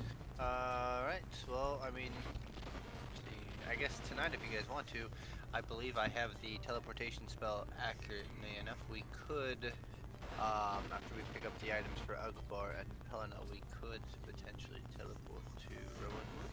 I mean, I could try Red Ash, but I don't know if there's... But I know if there was a circle or a listed circle in that area as well, or would I just leave Rowanwood? You don't know. You don't have the circle, inscription or design for Rowanwood, but you know there's at least a circle there. You have not heard anything about Red Ash. Okay, yeah, literally casting the spell, I literally have to roll to see if I'm actually gonna get there successfully. Yeah. How would everyone feel about making a quick stop off in Bayside? Wow, it's been a while since we've been to Bayside. Never been to Bayside, was there? It's a port city. That's where I met you guys. You didn't meet me there. No, I met these guys there. And Just you kinda guys check seen in on a few. Have you guys seen a teleportation room there? I've been told there is one there. Okay. It'll be a rule, but Oh, Dustin. Mhm. I have the Wanderer background, and since we were in Bayside, I would have an excellent memory for what was there. Would I recall if there was a teleportation circle? You didn't see one directly, but you did. You have a pretty good mental map of the city, and you know how it's laid out. And there's one centralized building that seems to be the basically the building in charge. It seems like it might be where people go for a lot of official business. So you imagine that the circle would be in there, but you've not seen the circle, and you can only imagine it would be in there. Munson, I believe there might be a teleportation there. It would make sense. I recall there being this building with a bunch of important looking people coming in and out. I can't imagine that all of them had wandered into the city. Okay, well, the good news is this is potentially true. Then that ups my odds, because that means that gives me better details of the location. Sweet. Okay. So that would be Bay City, would you? Bayside. Don't warp us to the nether realm. Good idea. Bayside. For expediency's sake, we'll say that Hale is able to retrieve his warhammer that has been enchanted with great speed magics that help him achieve attacks, and he has his +1 warhammer. Ugbor retrieving his the sword from Jadebane. It is exactly as you intended. The serrations exaggerated in some places and muted in others, creating this elegant piece of art that almost looks like a landscape of mountains if you hold it up, in a certain direction. And on the backside of the blade is heavy. It's thick, so giving it a very nice weight. It's incredibly well balanced. The blade itself, just on the thinnest portion on the razor's edge, has just a slip of dark green around it that would lend itself very well to pairing with a blood color.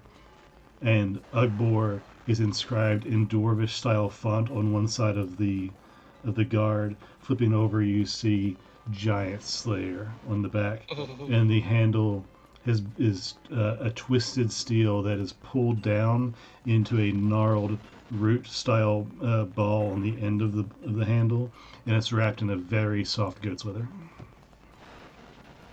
This It'd is be incredible. cooler if it said Ugbor handstand doer. Do you elect to pay the extra gold, or do you want to trade in your current weapon? I would like to trade in my current weapon. Okay. He happily accepts your blade and gives you the Giant Slayer sword. This is a great sword category. This great sword is inherently silvered by design, and therefore is +1.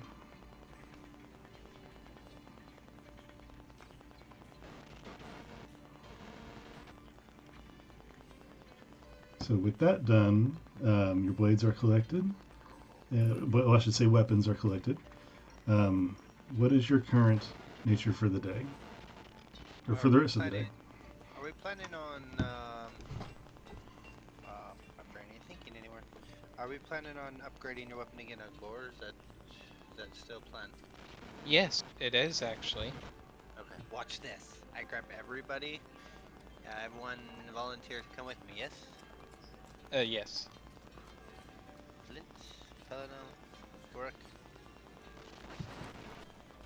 Do you all come with me? Yes. Yep.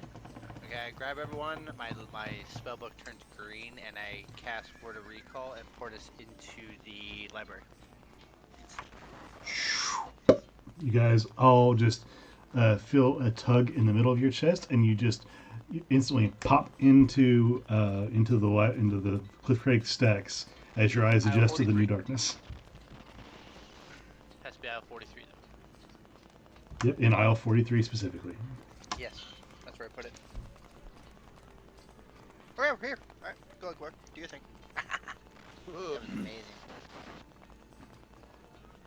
I approach the enchanter and I look back to the group.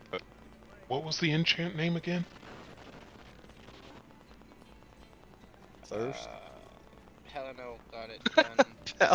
Thirst? Become big. What kind of chaotic motherfucker? So you're not getting it silvered. You're not getting No, it sharpened. it's you are already getting- silvered. You're gonna get a +1, so I guess it would be A +2.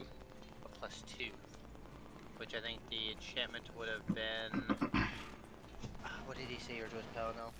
Made it to where it passed the bludgeoning. His would be passing the slashing resistance. I honestly think I just got the basic upgrade to make it magical. I can add a magical benefit to increase its agility and make it easier to hit your targets, or I can add an enchantment to bypass physical resistances of specific sorts. Whoa, no Crawley, you scared? I should say the same. I did not see you enter, and yet here you are. Oh yeah, we're good about that. You got to pay attention. I'm very sneaky. Noted.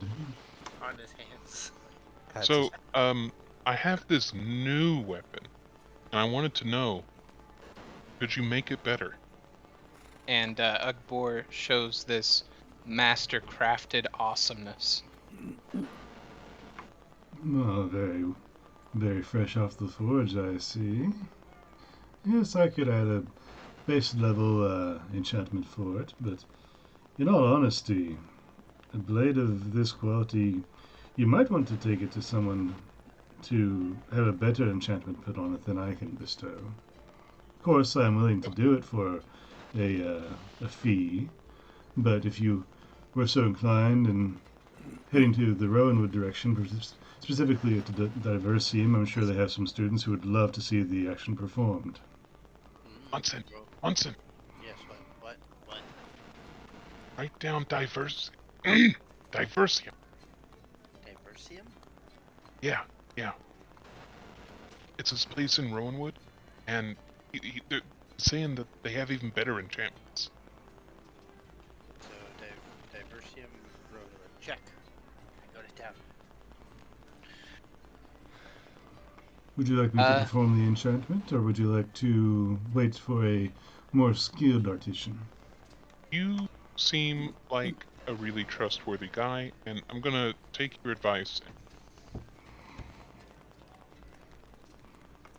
All right then. Best of luck to you and safe travels. You said it's a new day, right? Yes, it is. So I'm going to send one message to Gurgi, and it's gonna say. Well, you already sent your message. You said the mountain. That was yesterday, wasn't it? No, that was this morning. Oh, Yeah, that's it fine. was. It was. Okay, totally thought that last night. Okay, good. Alright. Cancel. Okay, so where do you boys want to go? Change my name to a fucking leprechaun. You gotta watch. It's real easy to slip from Russian to Jamaican. Yeah. Come, my fellow friends. We're gonna go into a teleportation. I'm gonna go fly. That's Irish to Italian. I know. I switch it up. It doesn't matter where it goes. You know, So where do you as guys an wanna go? Italian, I want you to know that my hands instantly went into French kiss. I bet it did. Yeah. I did have spaghetti. Someone to touch my spaghetti. I had a nice spaghetti. Some nice baguettes. With a nice European butter over the top. So what are you guys doing? Where are you going? What are you doing? That's what I was wondering if the group wanted to do. Are we ready to adventure forth, or are we still gonna sit around here and oogle more creations? I think Bell might have been interested, but in maybe their enchantment. But Bell, you should know. If we go to Rowanwood first, I find better stuff. I already got mine enchanted. I don't know if they could do two. Yeah, Right. they can. It takes a long time. I'll just go there.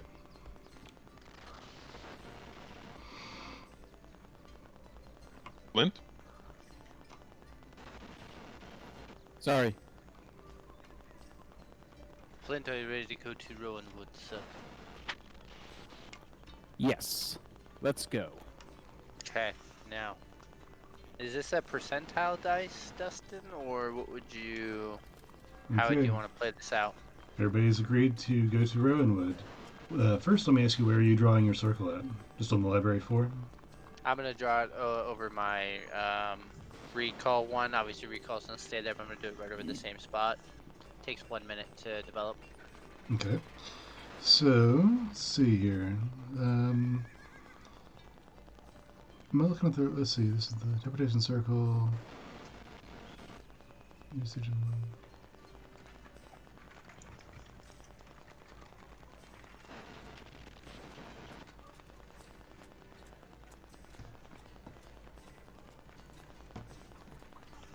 I'm not sure. I'm not seeing text about where So- you go to so the- somewhere you're not familiar with.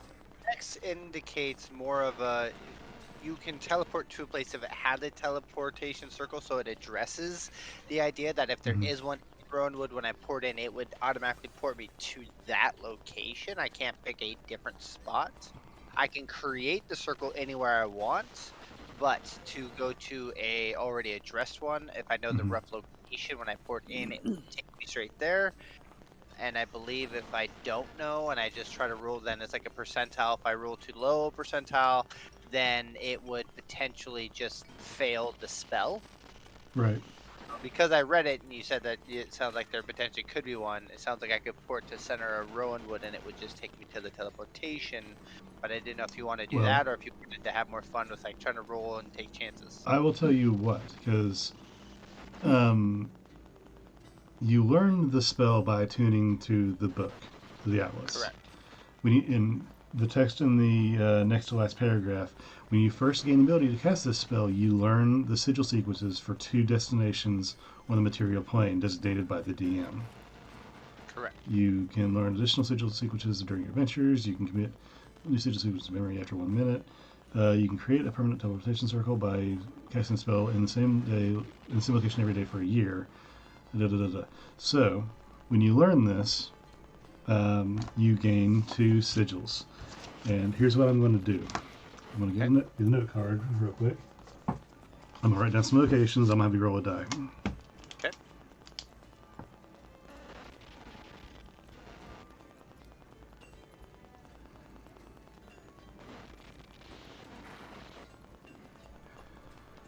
You look at my map here real quick.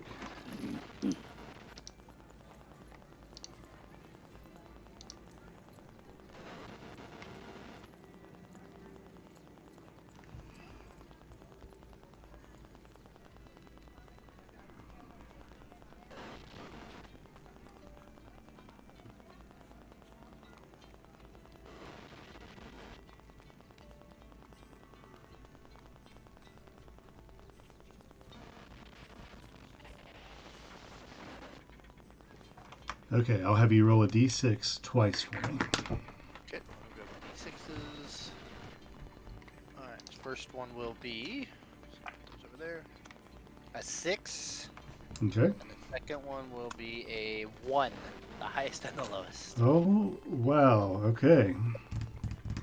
So when you learn this spell, when you attune to the book and have materialized this magic within you, this arcane method, you inherently, by have reading materials that have been written throughout the continent and gaining information on how other areas work and their studies of magic, you are just inherently able to discern what magics they would use and what inscriptions to designate the locations.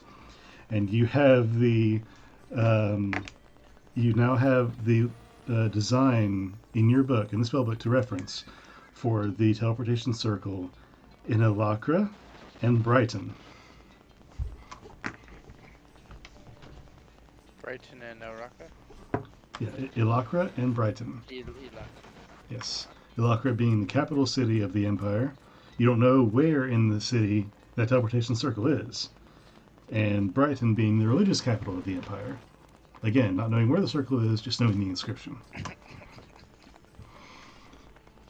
so Oraka is way the hell over there. Yep. And Brighton. Is even further the hell over there. Where the heck is it on my screen? I don't even see it. There's Oraka. Brighton is like in the middle of the Empire Peninsula.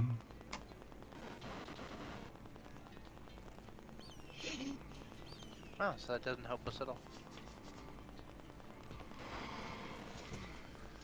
We could always hoof it.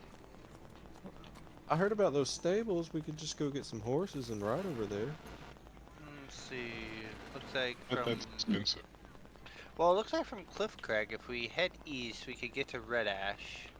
I don't know how long the travel time would necessarily be. With any of my reading, did I learn any locations other than the 2 sigils that are already written in the book, or just the only 2 I've been granted? Those are the only 2 that you have the exact inscriptions for.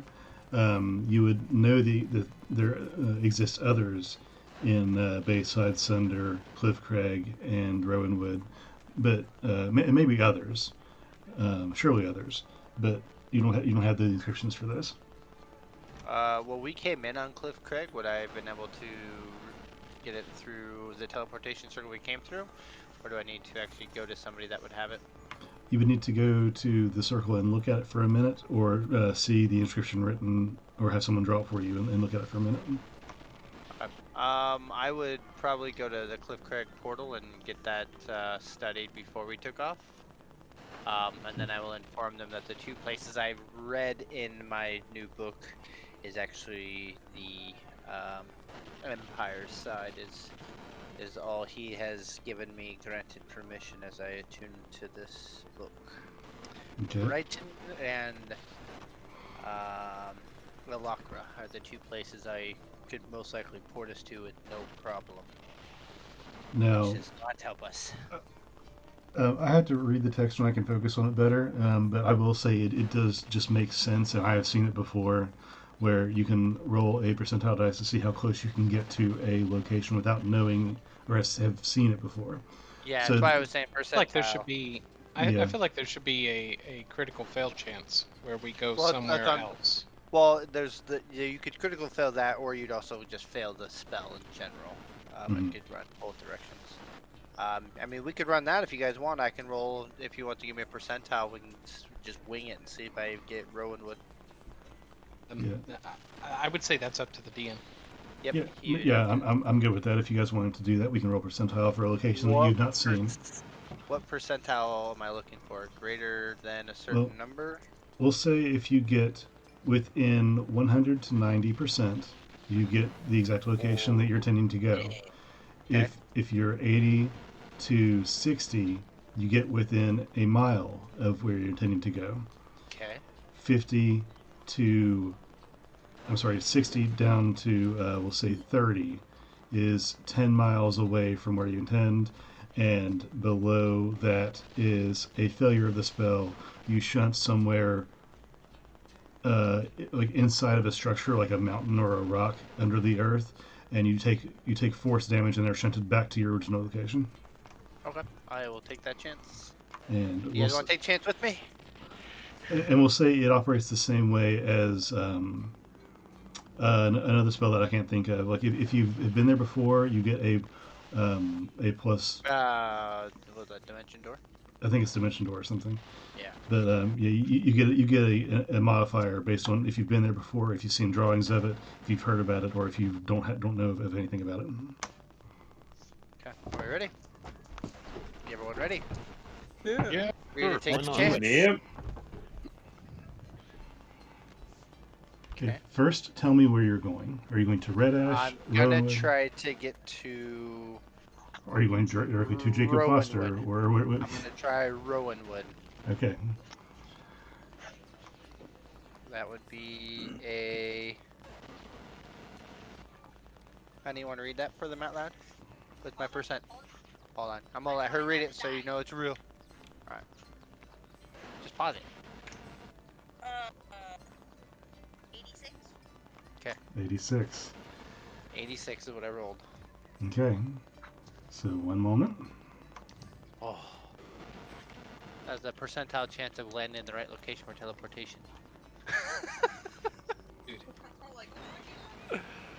Okay. Oh. So you guys are in the teleportation circle, and Munson finishes drawing the last arcane symbol, and you guys all in a circle are lifted up very slightly, the same way you were when you teleported with Gurky from Sunder to Cliff Craig in the first place.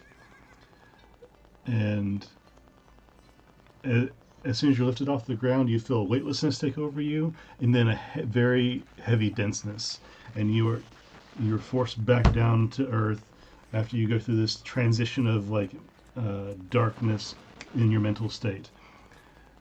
When you land forcefully back onto land, all of you feel a splash and then land in waist deep water, and you find yourselves right here,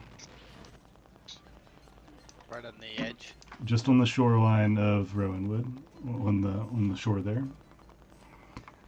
And Ugbor, as soon as you land, being teleported to a new area, you look up, gaining your ground, realizing that you're half sunken into water, and look straight ahead at a vast ocean in front of you. Ugbor calmly turns around, and at first it's a walk, but then he starts panicking, like it's like the fear's building, and before like 5 seconds in, he's basically just waiting and doggy paddling and panicking, trying to get away from the ocean. Well, I think we're close. Oh, the smell looks amazing. Get me out of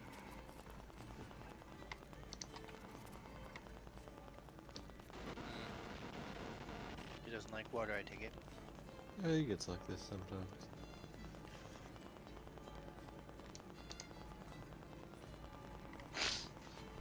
Okay, so what are you guys doing now? Wow, It it's is beautiful. It's beautiful scenery, though. it is roughly, we'll say, a little bit after midday at this time. And you are now not in the city, so I should stop the city sounds. You are out in the I have to find some stuff for that, but yeah, you are out in the Rowanwood district, next to the water. Do we see anyone around us besides ourselves in this area on the beach? Oh, they may roll for perception if you want. Perception is a plus. I got a dirty 20. Yeah, I only got an 8, so not me. I also got a dirty 20. Okay. You don't see anyone around you per se. You see one ship in the distance, just casually making its way across the water. And other than that, you feel pretty alone in this area. You see birds nesting in trees nearby, seagulls flying overhead. It is suddenly extremely peaceful, and the air smells of salt, which most of you are familiar with. Those that are from Sunder and visiting from Sunder, it's not an unfamiliar, uncomfortable feeling.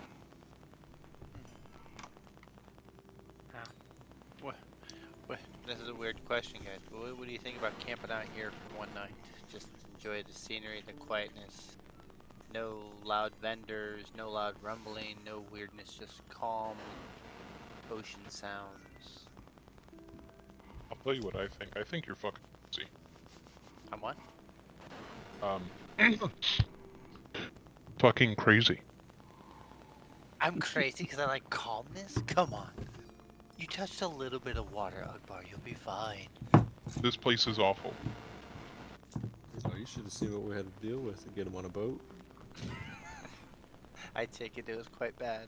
It was. I think we had to I held wait. us up for days in Bayside, looking for ingredients for tea, so that I wouldn't be sick. Huh. Interesting. Ingredients which just doubling back, ingredients which you no longer have. What's the worry of water there, Akbar? What is going on in your mind when you get near this stuff? It's deep. There's stuff in there that's as big as you or bigger. It could eat you if it wanted. No Oh thanks, man. yeah, there's like whales and stuff. You know, they're like 17 to 30 times larger than us. Beautiful creatures. Dolphins, sharks. Supposedly Like, there's a kraken out there somewhere, but I've never seen one. if you really think about it, Doug Boar, I mean, the world's kind of big. And there's tons of things that want to eat you out here. Have you ever heard of a megalodon? Yeah, but they don't come from the dark depths of the ocean. Well, if it's at night, then it could be. No, They I have swim not, cool. Flint, and I would appreciate if you didn't regale me. You know, I could study, figure out a spell that can let us breathe underwater. Then we could go underwater and go explore it. I know a spell to make us walk on water. Ooh, see, Akbar, we'll put you on top of the water while we go under. Vorik, you especially suddenly feel a lot more at home. Yeah. Ugbor rolls Constitution to see if he gets sick at all this craziness talk. No, you did good. It's fine.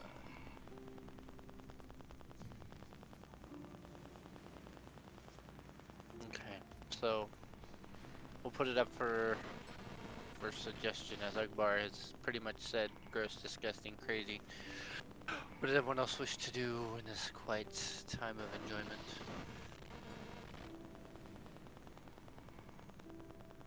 Well, I particularly don't want to be wet anymore, so I'm gonna slog my way back up the land. Well, I mean, you all can camp here. I'll go to the tree line. Oh, I didn't mean camp right here on the water, Akbar. Ibor, make a perception for me.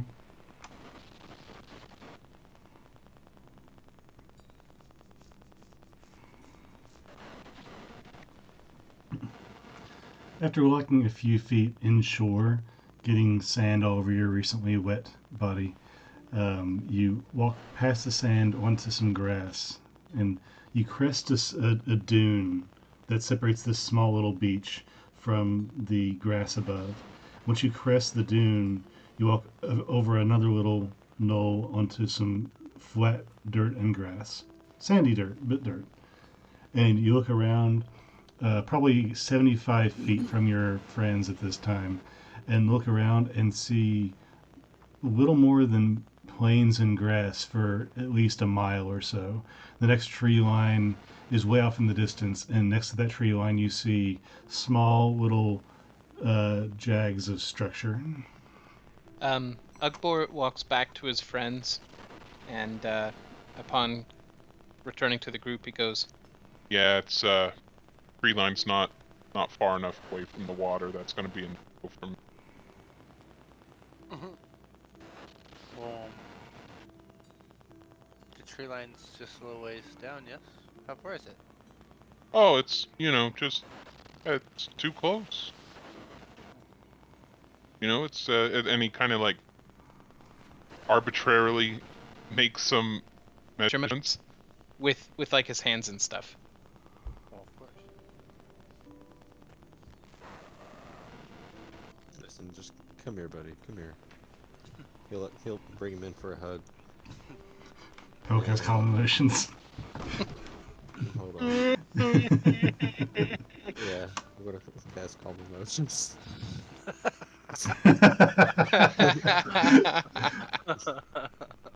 Nice. So I have to DC 17 charisma. Your There's favorite. there's no way. You can do it. You're resistant. 0 chance. Now you try. It's okay. It's okay, buddy. I'm like stroking his head. Maybe you're right. I don't know. It's You're just tough so guy. scary. There's a lot of scary things out here in the world. Water sea can be fun. He'll like cup it in his hand and like squirt him in the face. See? You can tell he's like Ugbor's like visibly repulsed, but he accepts that it happened. But by nature of your beings, Ugbor, as you're being like comforted by Pel, your head rests the top of your head rests in the middle of his chest. It's okay, Is Aw. this Fight Club? Now you cry. So, d- did you see anything when you were up there besides just lands of beautiful greatness? Any kind of structures, anything at all? Because I was hoping to get us near Rowanwood. I could tell with the water we are at least on the coastline. Oh yeah. If you go up there on that little grassy knoll, somebody will shoot you with a sniper rifle. Sorry, that was totally game breaking. I said no, and it just was the first thing. I'm so sorry. If you go up there on that grassy knoll, you'll see the tree line I was talking about and how it's definitely too close. I got some bad news though. It definitely seems like the city's away. I'll go up there if you want to show me. Yeah, sure. And he kind of like gestures and starts. Walking up the hill there. Okay, I'll follow. Okay. You see the same site that Ugbor did. There's a lot of plains. It seems like there's a divide on your left side looking down that coast in that direction. Possibly a body of water of some sort, but it's about a mile off. Also about a mile off, looking northward, there is a large forest that is very prevalent on the horizon, and there is a clump that doesn't seem to be part of the forest, and that seems to be about a mile away. You guys could reach it within a day's walk if you were so inclined. As we get to the top and I kind of see the tree line with like the structures, I will like do a mental calculation, look at it. Yeah, okay. If you were so inclined, based on your mental math and your travel, That'd be 5,385 feet, give or take. you guys could get there right in the middle of the night or so if you wanted to walk starting now. As far as your estimations can obtain. All right. Well, looks like there's a place here. I'll go into the mine chat for the ones that aren't right next to us. But okay, looks like we might be near Rowanwood. I'm hoping, anyways. Looks about a mile away. It'd take us, a little while to get there, but we'll get here before it's too late. If you guys want to head in.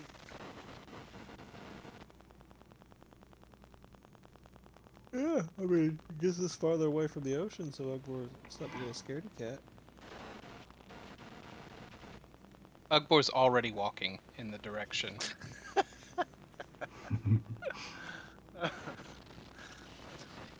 All right. Well, our board's already headed, guys. Come up. Let's go. We'll head to the tree line, I guess, and see if it is Rowanwood. Okay.